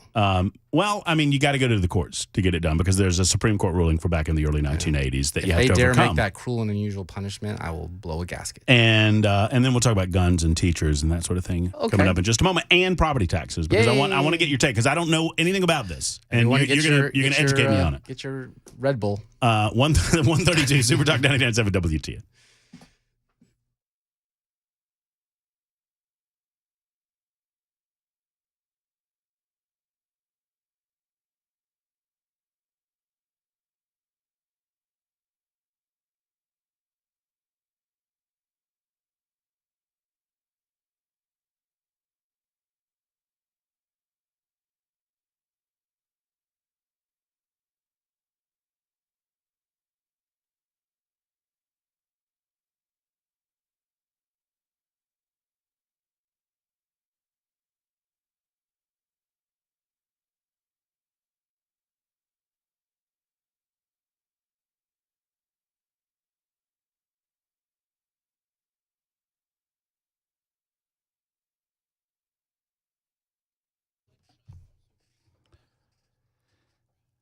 Friends, let's talk for a moment about your energy. You know, I have great energy levels, and I'm proud of that. I'm happy with that. I know that I do, and I know that I have no issues with levels involving, my T level and whatnot, because I went over to the Tennessee Men's Clinic. I wanted to see what it was all about when I first started talking about them and encouraging other men to do this. And so I went in, I visited their Midtown office. I've never been to the Cool Springs office. I need to go. Evan, I'm sorry that I've never been. I need to go. That just opened last year, but the Midtown office has been open since 2014. I went in, I talked to the urologist there on staff. We went through our, my visit, got a little blood work done. We talked about energy levels and what I, wanted more of, what I wanted less of, and how things were going with with me, and they'll have that same conversation with you. Then those levels came back and everything's A-okay. Well, you can find out that everything's A-okay in that regard. And maybe if you're low energy, it might have to do with lack of sleep or something else going on in your life.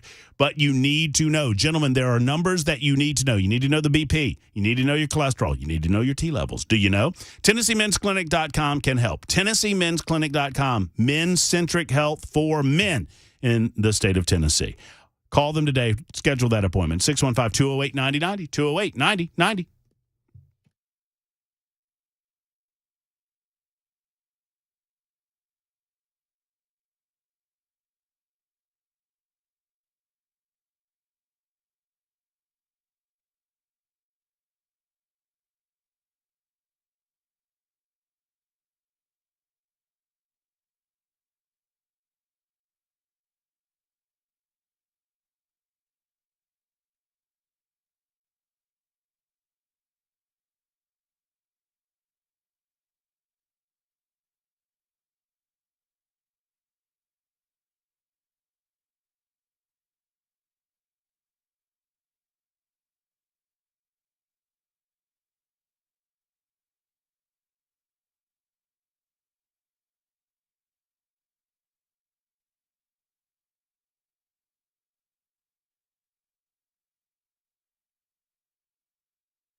This might be the hardest question I ask of Steve Abramowitz. He's with Heartland Journal. Go to heartlandjournal.com to find out more. Heartlandjournal.com. You find me there on am I there a monthly basis? Yep. It feels like it's been a month of Sundays since I've seen you. And that's about right. We do you once a month. There you go. Heartlandjournal.com for more info. The podcast is there, news and information. I make it a daily visit, and I encourage you to do so as well.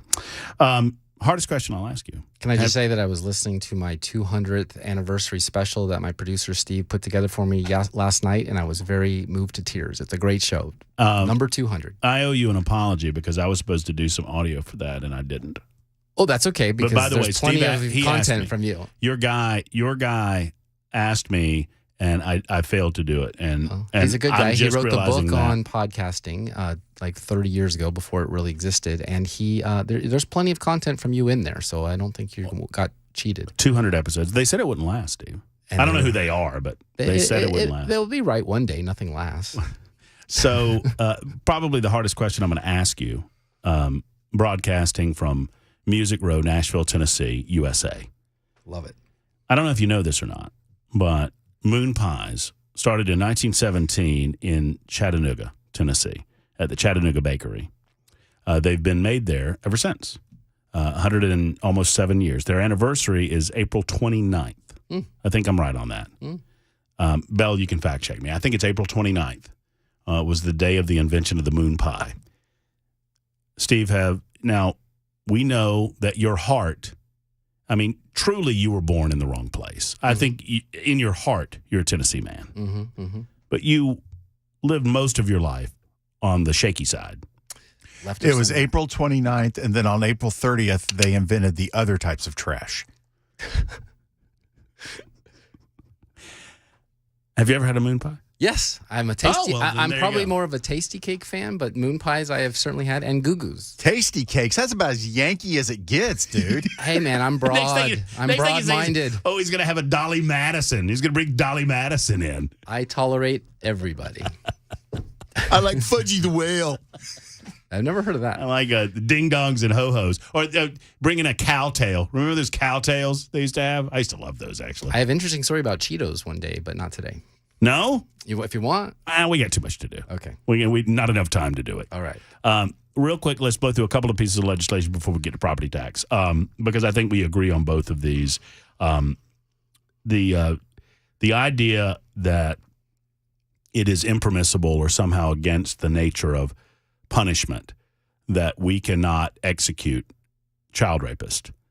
I think in some cases it is worse than murder. I don't want to relate. I could, but I don't want to relate. I don't think you do either. Sometimes we have to. Some of the horrific details of what evil non-humans are willing to do. They murdered an entire childhood. It's not just like murder would be, which is bad enough. But if you take someone's innocence like that, you ruin them for life. You ruin their family probably for life, especially if you are known in that family. You've destroyed the family. So, yeah, there should be. You ever see the movie Fargo? I have.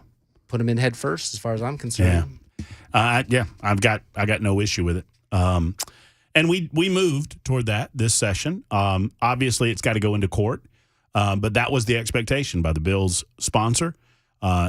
Everyone involved in it, they said, we know that it takes us to court. We're willing to spend a little of that money to try to challenge a Supreme Court ruling from years ago. You support that? I do. I think it's great. It's one of those things where Tennessee is going to stand up and say, hey, if you're not willing to do it federally the way we would like it, we're going to do it our way. The only thing I didn't understand is on the same breath, 12 Republicans didn't say, if you're going to fly a flag in your classroom, it's got to be the American flag or a Tennessee flag at least, because those are advertisements. Had Bolso on yesterday. He's shaking his head. I'm shaking my. You know what?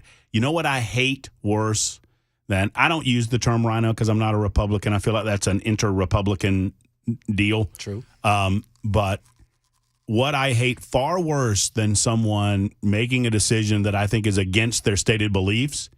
You know, it's one thing to vote no on something and me to go, what the heck are you doing, guy? But to vote present not voting, or to do this present not voting garbage, I hate it. I hate it in my bones. Well, I always have. A couple of months ago, you and I kind of went round and round on voice votes, and that's similar to that because you're not really officially on record. You're just with the group saying, sure, let's let it pass, whatever. But this one I thought was kind of weird.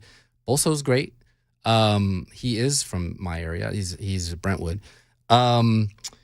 You know, I believe that, to your point about there's not a rhino, there's not an establishment, there's just a Republican. I think what we've been through recently, the mask being off, is that we are in an era where we actually have Democrats who ran in R+10 districts that are really Democrats.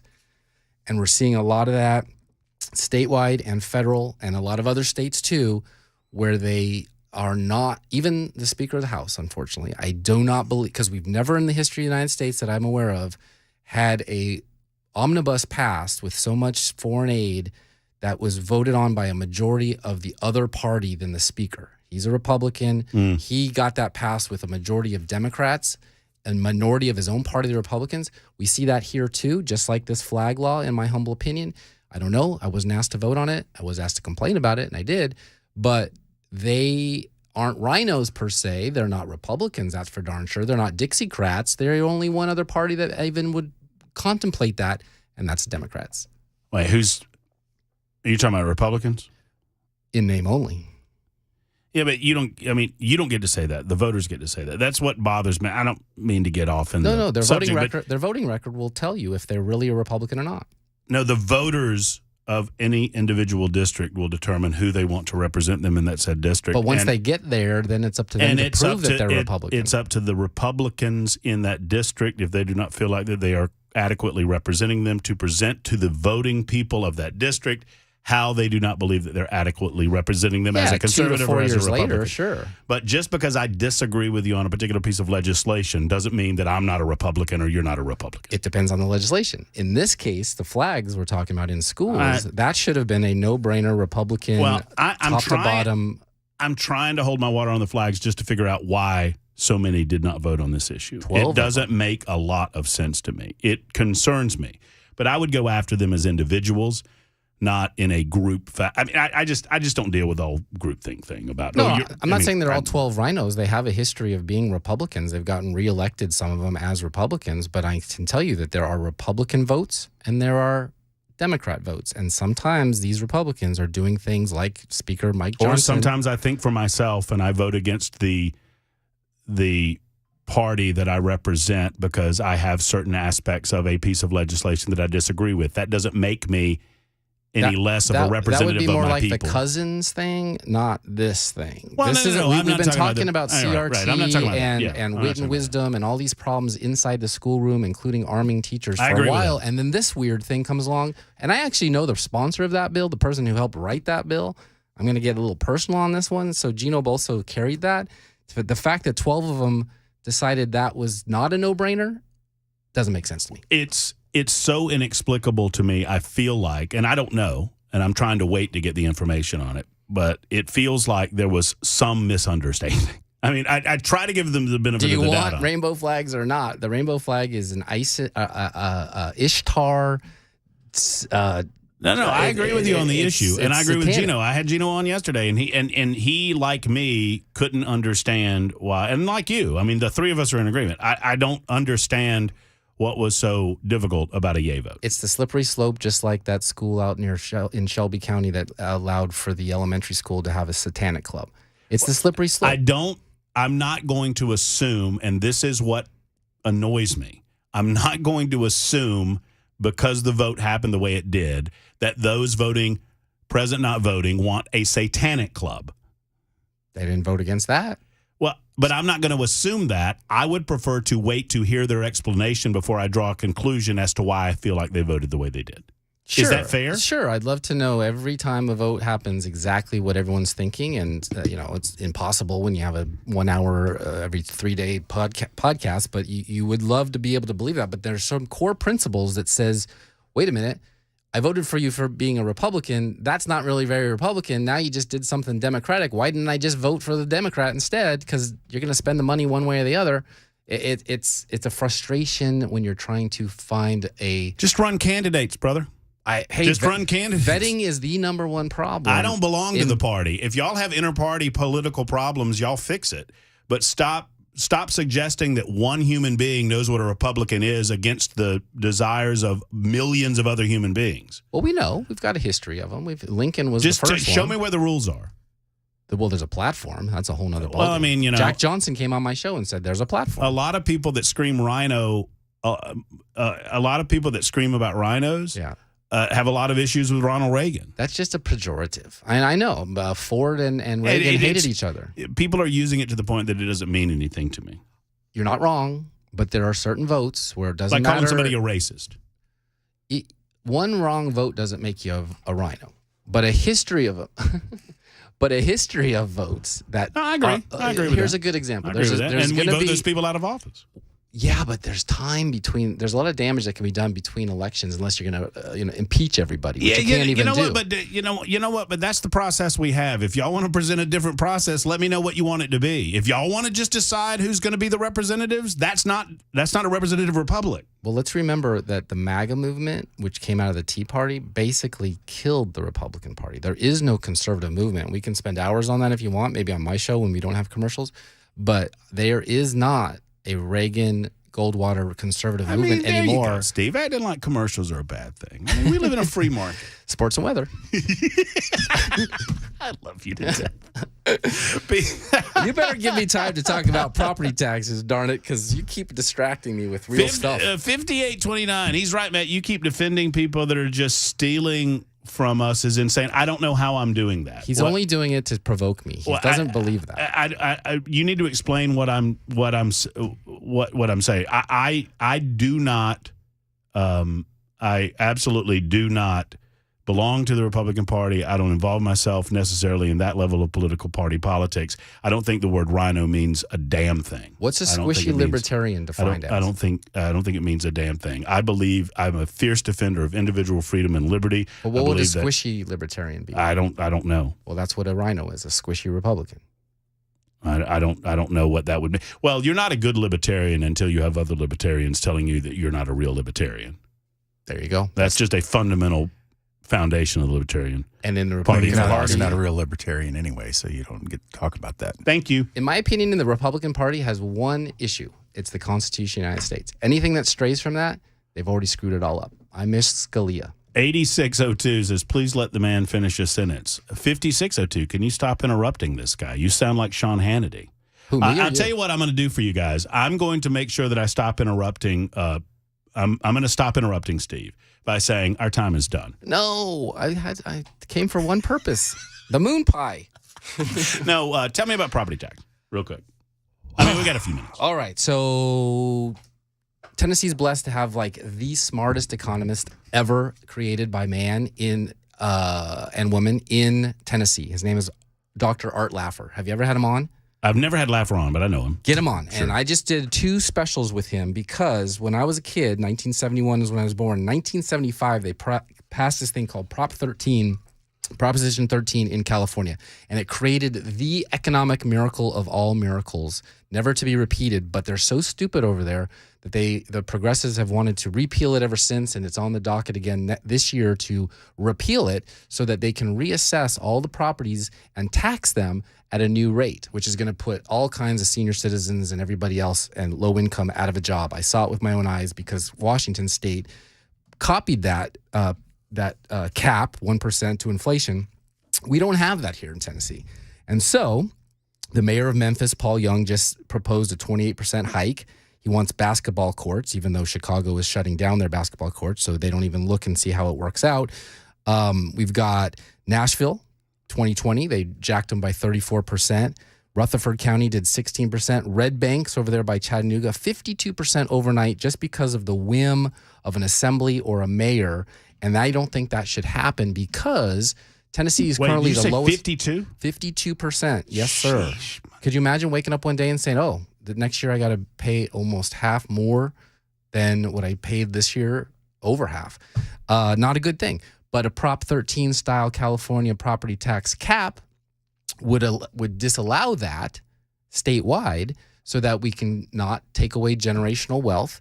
We would not throw senior citizens out on the street. I literally saw this in Washington where people would build huge houses next to little houses, and the old man is pushing his refrigerator out onto the little mini truck to drive away because he couldn't afford the property taxes anymore. Living on a fixed I'm all about income. it. So what do you believe is an adequate figure? Well, so HB 565 by Chris Todd and Senate Bill 171 by Stevens died. There's another anti-Republican death or a pro-Republican policy that died. That was Laffer's bill. And so what do I think a number is? I think that right where it is right this minute with a 1% to 2% inflation cap per year out into infinity.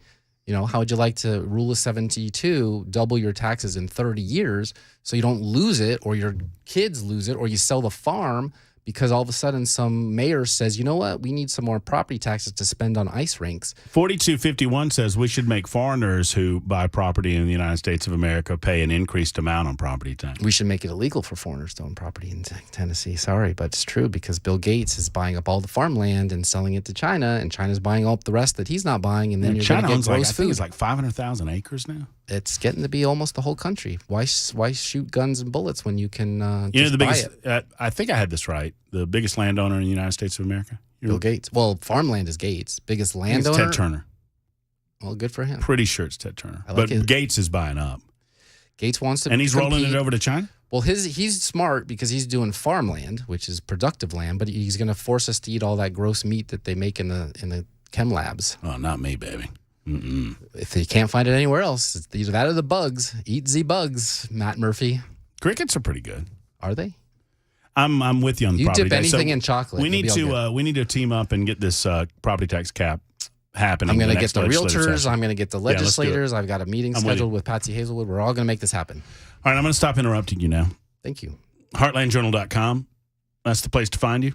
.com. Heartlandjournal.com. There's Steve Abramowitz. Back in a moment. You done with me?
2 o'clock, I'm Mac Maury with your top stories. Another beautiful day here in Nashville, 68 degrees right now on Music Row. Got a weather forecast coming up 2 minutes.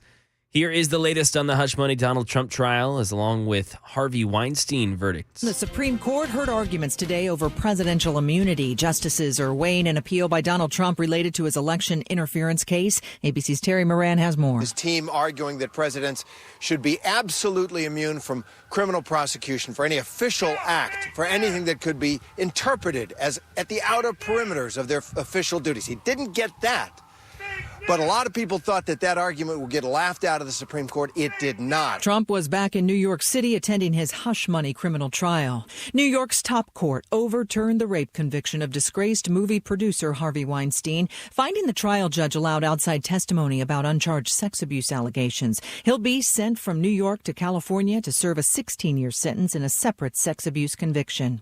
Jobless claims dipped last month with 5,000 fewer Americans filing first-time unemployment benefits than the previous week.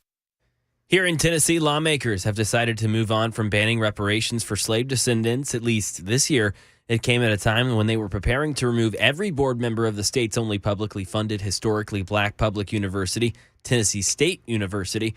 Fox 17 says nearly 30 Republicans joined Democrats in tabling the bill, with Speaker Cameron Sexton leaving open the possibility it can be brought up at another time.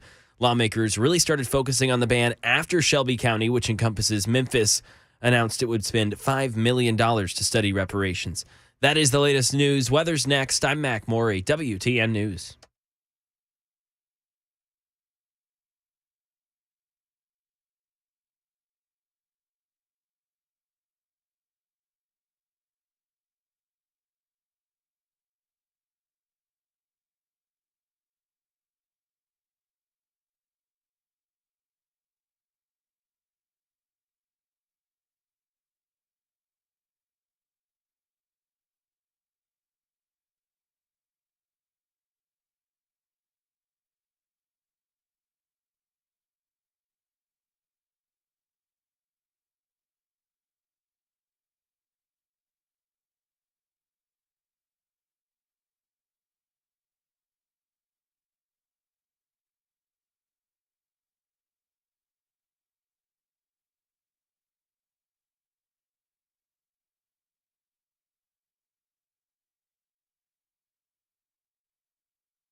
You know what season it is? I mean, I understand it's spring, and before you know it, it will be summertime, and the temperatures are getting up to 80 degrees. But more importantly, to my point, when I talk about U.S. Pest and U.S. Pest Protection and everything that they offer your home and your property with regard to termite protection, protection against roaches and mosquitoes and ticks and, bed bugs and other creepy crawlies.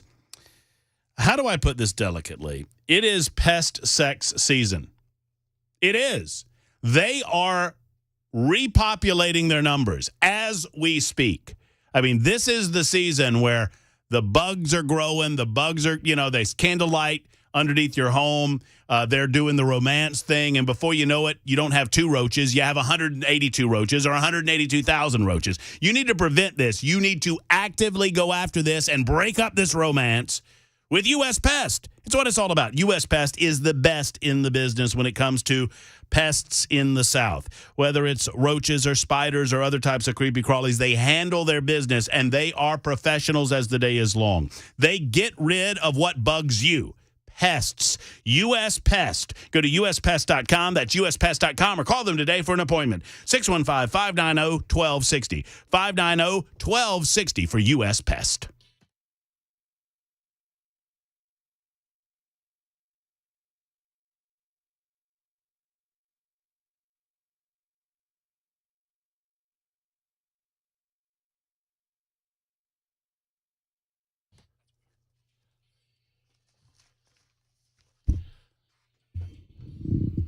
Super Talk 99.7 WTN. It's the Matt Murphy Radio Show. Final hour of the show, starting right now. Anxiously anticipating a conversation with Scott Borchetta. I hope he calls us. Not really sure. Who knows? He's a busy guy. But we had scheduled him for today to talk about the Big Machine Music City Grand Prix. Tickets available.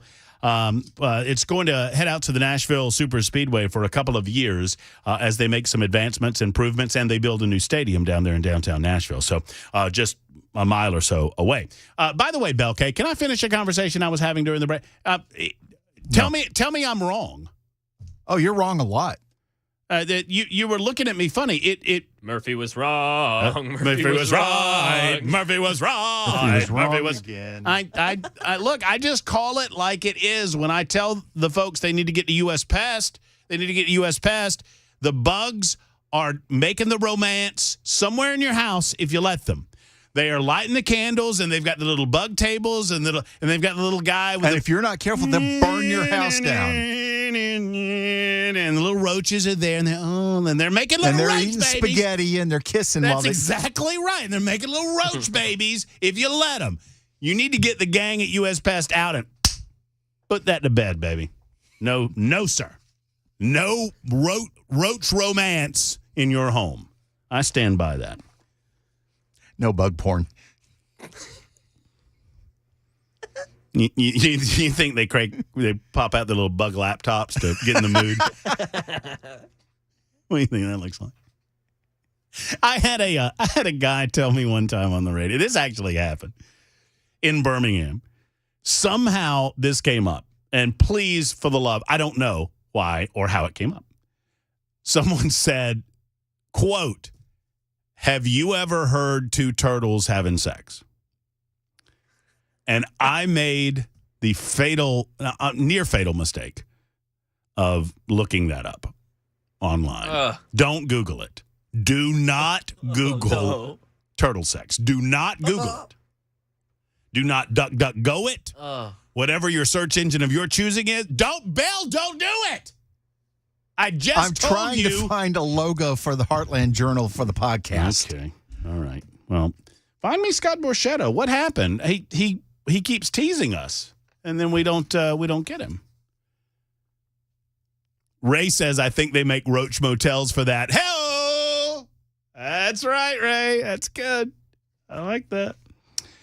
Real quick, I want to reflect on the conversation that Steve and I were having, because I love Steve. Steve and I are good friends, and we go back and forth, and I give him the business. I like to get in there and kind of nudge him, and some people feel like they can't handle it when we have our conversations together.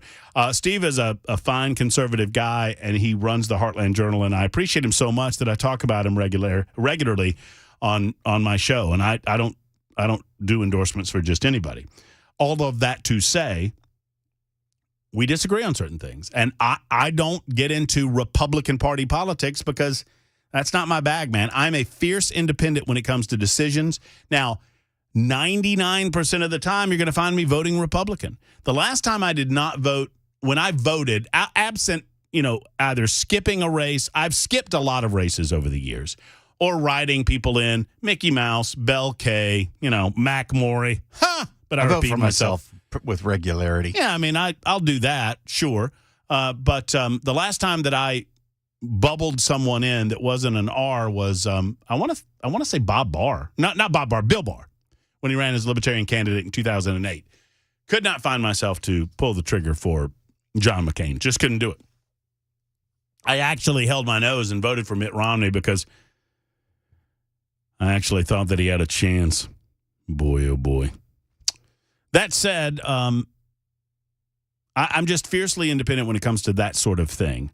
And what frustrates me, I understand why good people can have legit differences of opinion regarding a political position on a certain thing. That doesn't necessarily make the other person evil. And I feel like we're throwing this word rhino around a little too flippantly. Now, once again, it's not my deal. I'm not a Republican. I love it when people call me a rhino, which I think is very funny. You're a Republican in name only. Well, I've never called myself a Republican, so I don't really know what you're talking about there. Now, I never voted for 2531 asked about Ross Perot. I never voted for Ross Perot. I voted for Clinton in 92. Bill Clinton was the last Democrat I voted for. And I voted for Bill Clinton in 1992. It was the first time I ever voted in a presidential election. I got wise by 1996 and did not vote for Bill Clinton in 1996 because, he was not all that was advertised, and I had grown up a little bit. Now, while we have a couple of minutes before we talk with Norm Parton, and since we don't have Scott Borchetta to discuss the Big Machine Music City Grand Prix with. All right, so this actually happened to me yesterday. I went into an auto parts store. I'm not going to name the auto parts store because, I'm not here to call these places out. Let's just say that I pre-planned going into the auto parts store. I had to get some windshield wipers for my truck. One of them was kind of flopping in the breeze. I needed some wipers, and Erica asked for wipers too, so okay. And I go to buy wipers. Have you bought wiper blades lately, by the way? Holy shnikes. The decent ones are like $30 each. Ridiculous. So anyway. Thanks, Joe. I pre-planned going over to the store. Once again, I'm not going to name the store, but I planned this. I planned my trip. So here's where I'm going to tell you that I told Bell I was going to set him up for something, and now he's refusing to participate in the gag. So I'm going to move on. I was like, Bell, I'm going to say this. You say this, it'll be funny. And now Bell is just either forgotten. No, he's just sitting over there. And I've done the, it's like the U. I'm Dean Martin and he's Jerry Lewis, and I throw the straight man thing up, and he doesn't. Yeah. You know what I'm saying? I can't depend on my partner. Who's on first? Oh, that guy's named Johnson. He works in accounting. Well, thanks a lot, pal.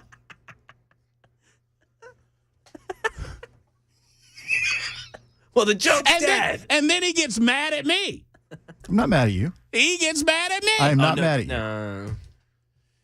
Okay. Bittitude. I have somebody else that's screwing in my world. Well, tell him to. Is it Mac? Is it Mac Morey? No. Are you sure it's not Mac Morey? I'm positive. I would have already gone back there and slapped him like a girl if it was. Blink twice if it's Mac Morey. So, in all seriousness, I go into this auto parts store. Tell me if this has happened to you guys in seriousness. So, I walk into the store yesterday, and I get on my phone, and I look, because you never know. I forget one time to the next what size wipers I need for my truck. And so I find the proper wipers for my truck, and I'm not buying like the high end, but I'm not buying the low end. I'm kind of buying the mid-range, which are $30 a piece. And I get those two, and then I get two for the Mazda. And then I go to the counter, and the guy says to me at the counter, "Hey, he's one of these guys. He makes this. This is the joke that he makes. He says, "Well, what can I do for you?" And I said, "Well, I got 4 of these." "Well, I don't need these, but I'll take them from you." This is great. That's great. And he's got the jokes at the auto parts store, and I asked him. No. He asked me for my phone number, and I gave it to him. 205-901-4297. And by the way, I don't mind giving you my phone number. I give everybody my phone number. My phone number is on social media. I don't care because I don't answer calls that I don't know who they're from and whatever. I'm an open book. I'm as open a book as you will ever find. Okay? That doesn't mean that I'm perfect. I'm far from it. So I give him my number, and he goes, "Hey, you're not in our Super Saver system." And I said, "No, I'm not." And he goes, "Man, there's a lot of stuff you can save." And I was like, I bet I'm losing a lot of money on that Super Saver system. And he said he gets distracted by his coworker who's asking him where the, fan belts go or something or another. And he's put my number in the system, and he sees I'm not in the system. So he goes, "Oh, wait, I lost that. Give me that number again." And I give him the number again. And he said, "You're not in our system." And I said, "I know." And he said, "Well, what's your name? Last name?" And I said, no, we're not doing any of this. And he goes, what do you mean? And I said, I'm not interested in any of this. I just want to buy this. And he said, well, I can't go forward with the sale unless I have the info. And I said, excuse me? And he said, no, I need your info. And I said, well, you're not going to get my info. I felt like there's a comedian named Bill Burr, and he does a great bit on this, where they're asking him for the phone number, and he goes, I'm not giving you my phone number to buy this. Well, I have to have the phone number, sir, in order to complete the transaction. Well, you better lean on the keyboard, sweetheart. And that's what I told him. I said, well, we might want to start making something up. And he goes, no, I have to have that to get to the next screen. And I said, you're telling me that I have to give you all of my information in order for you to give me the opportunity to purchase these wiper blades? And he said, yes. And I said, are you asking all the amigos for their information? And he kind of looked at me funny. And I said, you're telling me that I can't buy this from you without providing my personal information. And he said, that's right. And I said, goodbye. And I left. Is this normal?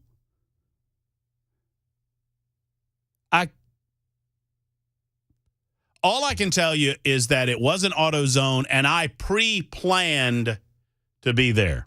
I thought that I needed to go to the auto parts store in advance.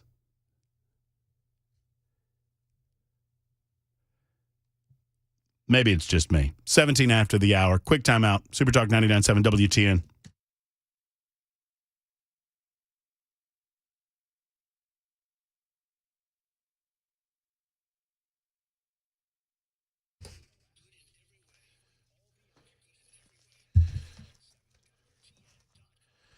When it comes to large home repairs, you need to make sure that the people that are advising you are experts in the business that they're in. Well, I can tell you from personal experience that USS, United Structural Systems, they are the experts. Since 1994, they've been doing this business. They do waterproofing and waterproofing repair, foundation and foundation repair, and concrete leveling. It is all about getting you right so that your home is protected. They don't try to upsell you on anything. You will get problem solvers that will identify and explain the problem to you, and then eventually you will get the problem solved with USS quickly and as inexpensively as possible. Since 1994, they have over 25,000 satisfied customers, and you can be next. Homeowners simply trust USS. They've been keeping homes stable and dry since 1994. Serving Middle Tennessee and Southern Kentucky, give them a call today, 615-488-7855, 615-488-7855, or USSTN.com. Once again, USSTN.com.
Harvey Weinstein not leaving prison. We'll have more on that, plus a possible Tennessee tax cut. 2:30 Super Talk 99.7 WTN.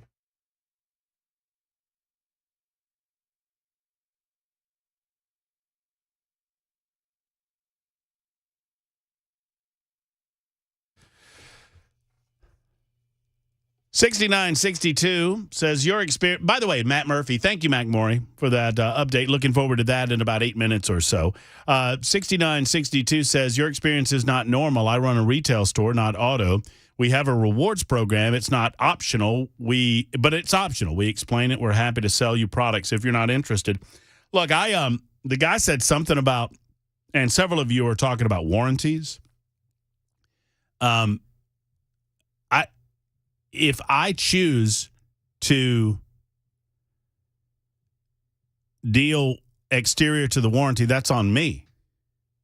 I don't need a warranty for a wiper blade.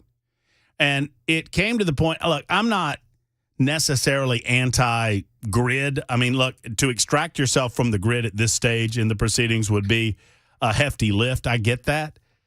But I had a problem with being told that I had to provide personal information to buy wiper blades. I don't think that I did. And Kathy wants to know, were you paying cash or card? We never got to that point. I tried to advance the performance of my automobile, and I was told that I was not allowed to advance the performance of my automobile, to turn a phrase used by 3455. So, that's fine. I mean, I don't hate on them. You lose my business when you do things like that. One would think that there would be a thing that says declined warranty and you move on to the point of sale. But that's not the option that I was given. And I was very specific. I said, I want to purchase these without providing you all of this information. I don't want to be signed up to any club. I don't want to be signed up to your rewards program. I don't want to be a preferred customer in any way. I just want to buy wiper blades and leave. And I was told I was not allowed to do that, so, I'll go somewhere else, and I'll buy wiper blades elsewhere. I'll also welcome in Norm Parton, who's a good friend of mine, to the show. He's gotten a salty, Matt Murphy. Well, interesting story. What's going on? I would have paid money to have been there to witness that. I was nice.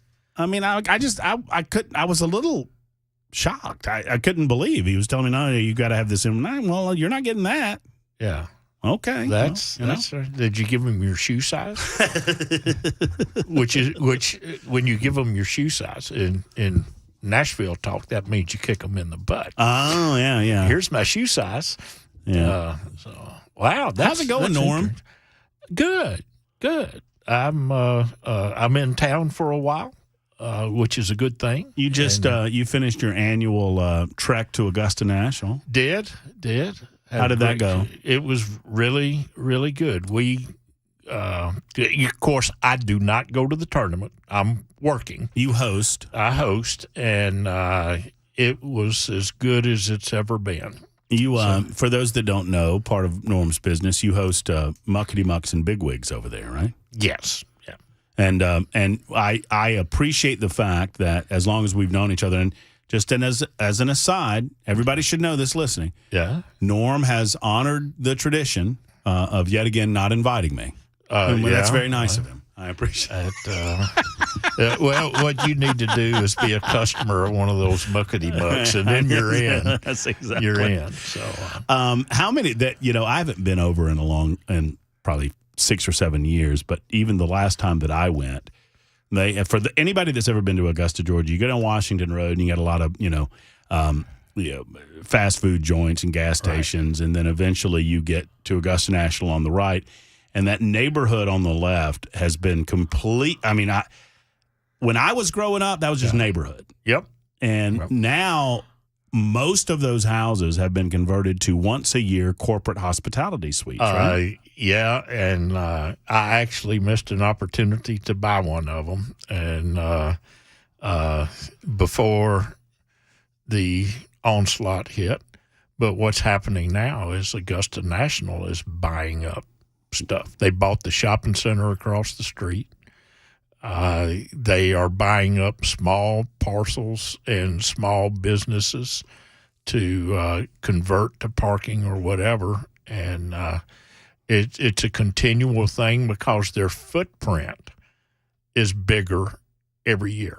Did they ever get, and this is such micro broadcasting, and I apologize to those who aren't interested in Augusta National, but Berkman Road, right? Yeah, oh yeah. So when I was growing up, if you turned right on Berkman Road, Augusta National's to your left, all of that's neighborhood over there. Well, they bought all of that. Bought it all but 3 houses. I was about to say there were a couple of holdouts. Are the holdouts still there? There's one holdout for sure that is right on Berkman Road. And they've offered these people a lot of money. Millions. And they're just holding out because they're they're staying till death is what the deal is. And the youngest one is 80 years old.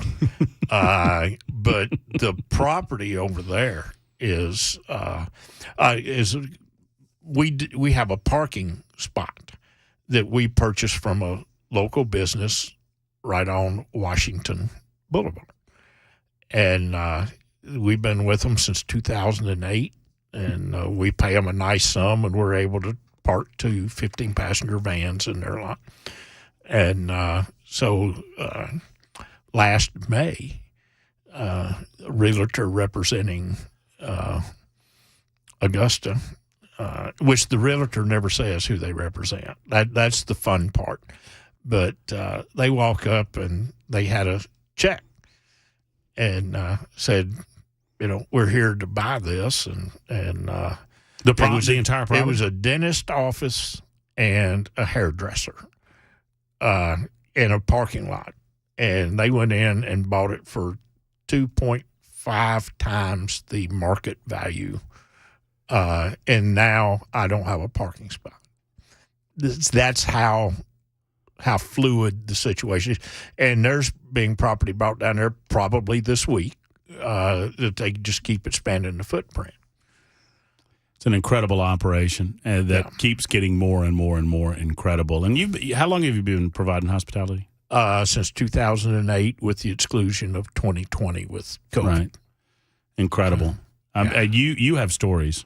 Oh yeah, most of which you probably are contractually bound not to tell. Well, I will tell you one that is a really interesting point that a lot of people have not heard this.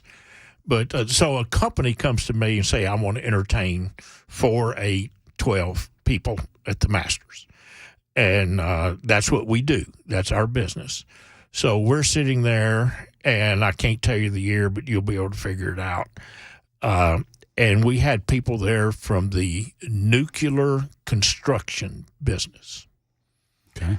And a few days before the Masters, the tsunami hit Japan.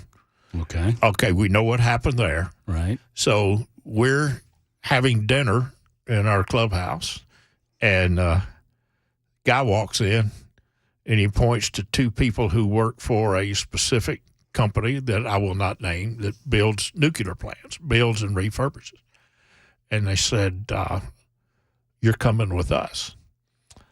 And they go outside on the deck, and they're sitting there talking. And they come back in, and they said, guys, we got to go. And everybody's sitting there looking and says, yep, they've got a plane sitting over here at the airport, and we're flying to Japan. Wow. Now, not in the morning, now.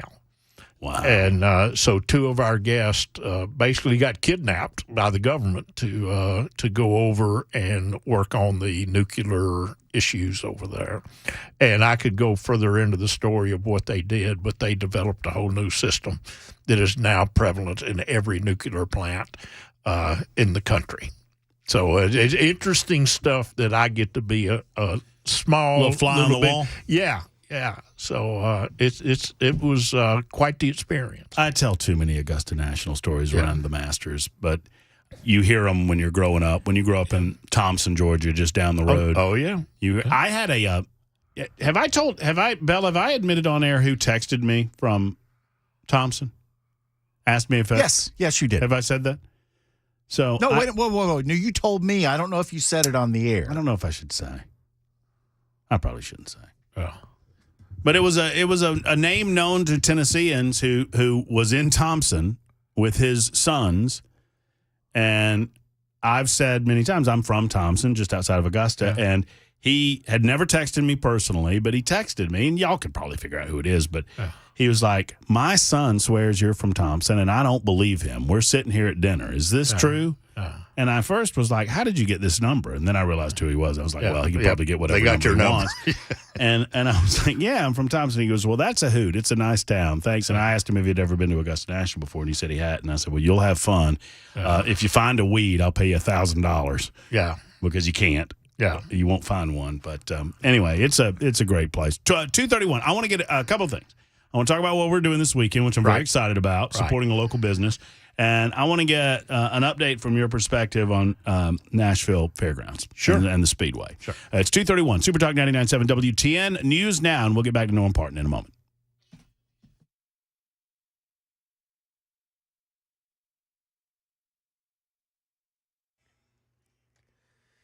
.232, I'm Mac Maury with your top story. 68 degrees and absolutely gorgeous outside.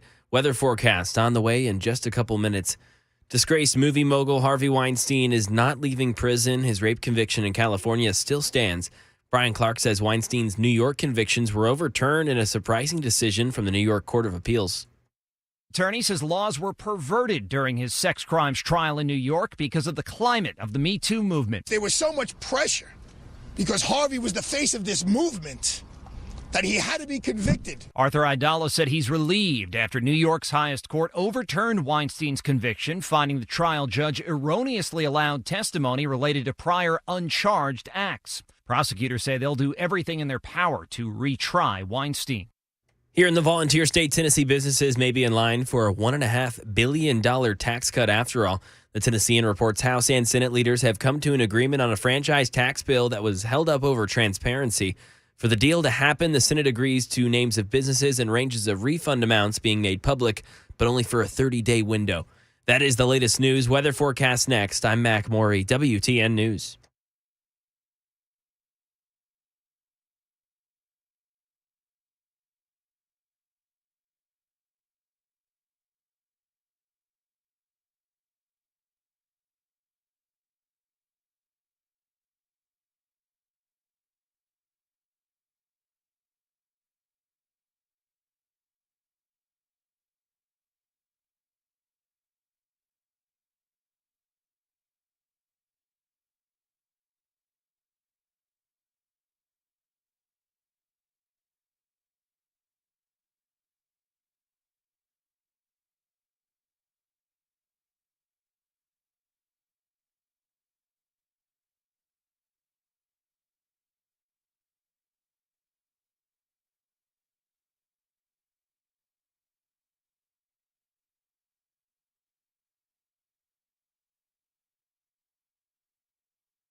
Hello, friends. It's Matt Murphy. Paul Winkler is my man when it comes to financial investment. Paul Winkler is my man when it comes to everything involving my financial decision-making and my future. Why? Because Paul Winkler is the best at what he does. The investments that he provides are incredible. They are par excellence. Now, I get paid to say good things about Paul Winkler. That's one thing that he makes sure that I say to you, too, because he's a fiduciary, and everything that he does is in your best financial interest. What I love is that he does for you what he did for my wife and myself when we initially sat down with him, a while back now, when he became our financial consultant. And it was a matter of this, that he wanted to walk us through the process, make sure that we understood fully what was going on, and educate us on why he's making the decisions he's making. He takes the time to do that because you need to understand the whys to understand the whys. You need to understand the WHY to understand the WISE. It's what Paul Winkler does. PaulWinkler.com. That's PaulWinkler.com. 10 offices to serve you. It's Paul Winkler. He's my guy, and I want him to be yours. Paul Winkler.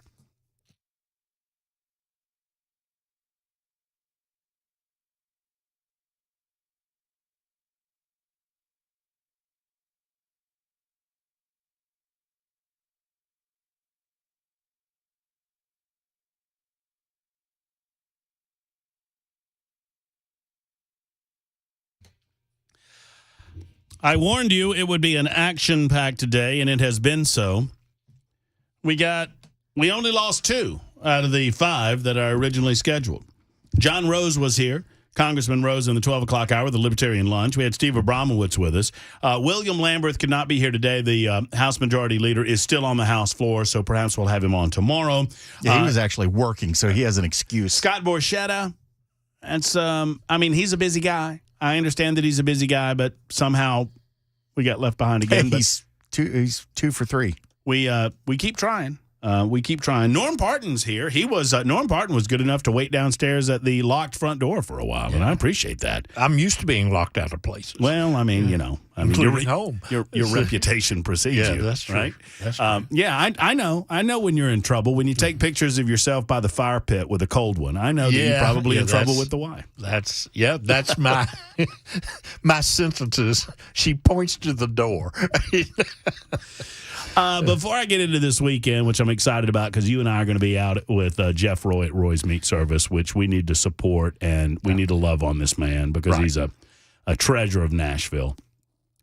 Where are we on the Nashville Fairgrounds Speedway? You know more than anybody. Yeah. Can I interrupt with something? Yeah. A fan of yours, listener of yours, is currently in Vanderbilt Hospital after a major surgery, will remain unnamed. But I won't give a shout out to her and tell her to get better. I think she would be there tomorrow if not for the surgery. So no names? No first names? It's kind of a private thing. Well, and I love on you, though. Yeah, and I just want to say hello and get better and looking forward to seeing cartwheels and backflips. So there you go. So I feel the same way. So that's out of the way. Good on you. The fairgrounds. Everything is quiet. Everything is still in play. There is work being done every day on this project to get this thing to the perfect level to suit all parties. But there's a lot of encouragement right now. It is quiet on purpose, and I can't emphasize that enough. A lot of people get worried that things have died or moved on. Not the case. And I got worried, and maybe I should call you first when these worries pop up because I believe in the project so much. For those who are new to town or haven't caught our previous conversations, the Nashville Fairgrounds Speedway has been there since 2004. 1904. Oh, not 2004. You and I were there on that day. You remember? I was not there. I didn't show up until like the 30s, but you were there. Yeah, I was there. You were there. They called you the old man back then. That's true. No, since 1904, it's existed. It's been a gem in the city for so long. NASCAR wants it back to its former glory. Right. The Bristol Motor Speedway folks want to put money to build it back up to be able to support an actual NASCAR race. Right. and restore it to its original glory and more, if that makes sense. And the charter for the city of Nashville deems that property is to be used for a couple of reasons specifically. Right. One is, I guess they do a flea market now. Exhibition center and flea market, which is the 12 of those a year. So and racing, auto racing is a part of that charter. The charter. And I got a little worried when I saw that there were entities that were attempting to change the language in the charter. Right. What do we know about that? Stop sign is up. Lawsuits have been filed. And probably more will be filed to stop that process, which is nothing more than a land grab. It has nothing to do with affordable housing. That's what they're trying to help 12 people and pay the price on millions of others. So it's a false flag. Trying to put affordable housing on that property. It will not happen. Because that's how they wanted to change. They wanted to remove the terms about auto racing and replace that with affordable housing. Yeah, and it's nothing but a land grab. Right. And the people have already been given 10 free acres of Nashville property. And in my opinion, this has nothing to do with racing. It has to do with you, the Davidson County resident that pays taxes here, that they are trying to take something away from you, which they've already taken 10 acres, and they are trying to take a property that has been depressed by politics and turn it into a profit-making venture for Nashville, Tennessee. And if you're a taxpayer, this deal puts money in the general fund and not take it out ever over the 30-year project. So what can people do now? If you say it's quiet on purpose right now, that indicates to me that we're trying to get our votes in a row, our ducks in a row, make sure that all of our T's are crossed and our I's are dotted. That's all good. People listening that want to support, I know that voices of support matter. How can they help? Council. Ask your council person why this is not already done. That's the biggest question. Why is this not already done? And I would remind people that this is not going to cost the taxpaying citizens of Davidson County a penny. A penny. It gives you money. Right. And it's in the proposal that there's X number of dollars collected. Some of it goes to debt service, but the rest goes to the city general fund and to the fairgrounds. So it's a positive cash flow to you, the taxpayer. The benefit is incredible. The downside is non-existent. Right. There's already racing there. So if you don't like racing and you live near the thing, I mean, nothing's going to change for you. Oh, it's going to get better. Get better because you'll see soundproofing. You'll see more. There's going to be sound-absorbing walls put up. So your situation, living in the neighborhood, in certain areas. Now, a lot depends on topography, weather, atmosphere, cloud cover, all of this stuff affects sound. Well, 6766 says, the fairground speedway is the most god-awful, annoying thing around. The second the weather is halfway nice, all you can hear are those bleeping cars. You can't hear yourself think. Well, you should be in favor of this proposal then, 6766. It improves your situation. It's going to make the noise abatement better at the track. And it's less times of cars on the track. So we're helping you, and there you go. And to not realize that, obviously they've not read the deal. So there you go. I'm glad they reached out, and I'm glad that 6766 says make it all go away. Well, okay. Well, it's just your world. We're living in it. Yeah. Well, if you want the sound levels to go down, and if you want the racing experience to okay, well, you just want to blow it all up. 6766 wants to take the stupid soccer stadium, too. Well, okay. Well, Davidson County owned property to do things. What about the Davidson flea market? County. Well, how do you feel about the flea market, 6766? While we're at it, can we just get rid of that stupid football team nobody cares about? Also, the interstate system. That's just a bunch of noise. We need to get rid of that, too. Well, you've never been to my office, but You keep saying that. Yeah. You never actually invite me. You just You're keep saying invited that. anytime, 24/7. See, that's what people say that don't want you to show up. No, Just give him enough notice so he a knows not to typical day. be there, Yeah. and then you can come over. Yeah, a typical day in my office is somebody dropping by to have a cold beer. Well, I mean, talking my we're kind language. of low key there, you know. All right, speaking of possibly having a cold beer, I want to get to this before we have to go. Yeah. So, Jeff Roy's Yeah. Meat Service, me and you Saturday. Yeah. Be there. I mean, that's all we need to All say, right. right? So let me give you a few details. It's 605 South 19th Street. This is marathon weekend, and you're going to have to navigate to get there because Shelby Street's going to be closed, Okay. which is the direct route. The city says to get off at Spring Street exit and go to Main Street and then cut back through parallel to Shelby. Here's the thing. By the way, John Rose, I bought his lunch there Monday. Well, look at you. Look Yeah. at John. Yeah. Way to go, John, being out Yeah. there supporting the community. Yes, he is. And in fact, And- they walked away with a full belly. I can tell you that. Jeff Roy has gone through it. There is a new neighbor that came in from California a couple of years ago. She is suing his pants off. She's claiming all of these code violations that are non-existent. He's going through it, and he is a treasure of this community, and we have tried to support him as best we can. Norm made me aware of this. I'm just giving people some of the backstory. Yeah. So from 11 to 2 Saturday, weather's going to be good. Come by and have a meat and three. And here's the menu. Catfish, pulled pork barbecue, pulled barbecue chicken, smoked spare ribs, smoked half a chicken, smoked beef brisket, which is absolutely my favorite of all time. I'm going to have one of each. Grilled burgers, pork chops that are grilled and fried. Then it's going to cost you between $10 and $14 for a plate lunch. That's gracious. And it's home cooked meal. And you can eat outside? Eat outside, eat inside. Be prepared to wait in line a little bit. But I want everybody out there that treasures Nashville.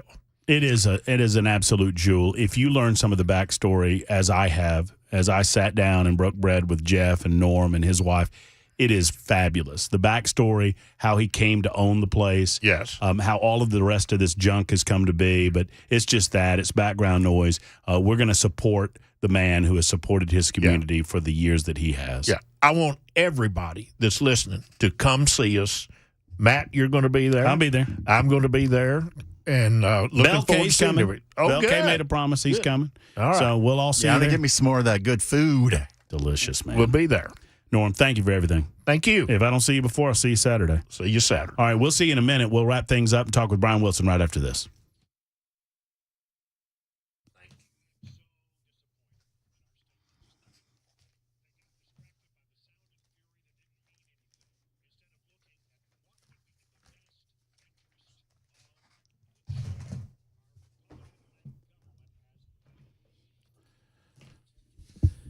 Defend Systems is a life safety and security consultation firm specializing in physical security consultation and active violence mitigation training.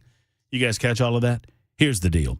If you are a decision maker at a school, an office, other place of business, a classroom setting or a church setting, any place really that people gather, then you need Defense Systems in your life. Their clients include schools, corporations, healthcare facilities, law firm, manufacturer facilities, corporate headquarters, entertainment venues, country music tours, and more.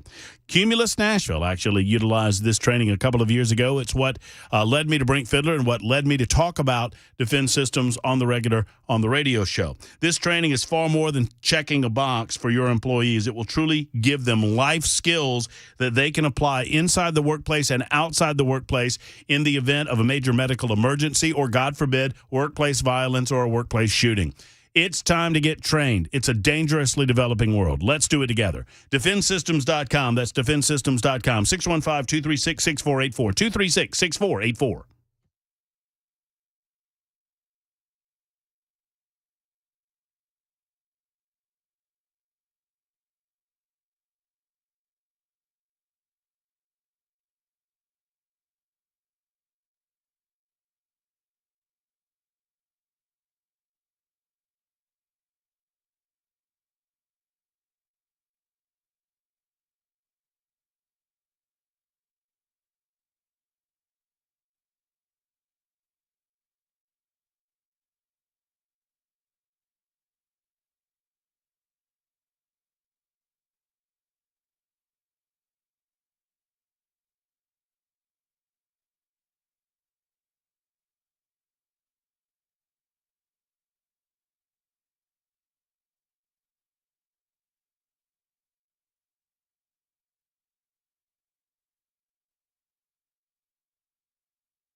I did. He said, thank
Winding down our portion of the broadcast day, never you fear, the Drive with Brian Wilson is on the way next, full of 4 hours of information, news you need to know, fun and frivolity, and the man himself, Brian Wilson, is with us to preview all of it. Hello, Mr. Wilson. Hey, how's it going with you? We got a good show here lined up. We've been watching all of the Trump trials, and of course the big one was what was argued before the Supreme Court. Just how much immunity does a president have is the question, and we'll get into that. It seems like the Supreme Court looking for a middle ground there. And then, well, I don't know how to put this. Phil Williams did a very lengthy piece last night on Channel 5 looking at Justin Jones. And I'm gonna play a large segment of it, but there was a lot of tape that Phil Williams left on the cutting room floor, and we have it. So we'll play some of that.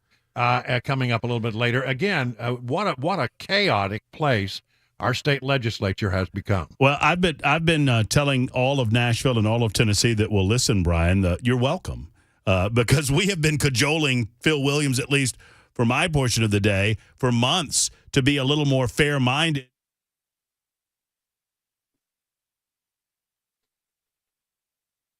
Yeah, it was pretty. I will have to say it was pretty up the middle, I thought.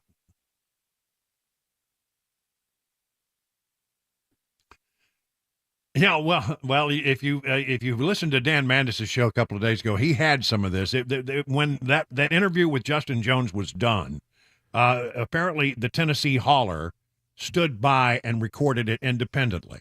So we have the entire thing, yes. And there's some pretty ugly allegations that Justin Jones makes in all of this. We'll get into that coming up a little bit later in the show. Love it. Absolutely love it. There's Brian Wilson coming up with The Drive on Super Talk 99.7 WTN for full hours, and we look forward to each and every one of those. Right after Mac Morey's newscast, which is coming up now on Super Talk 99.7 WTN.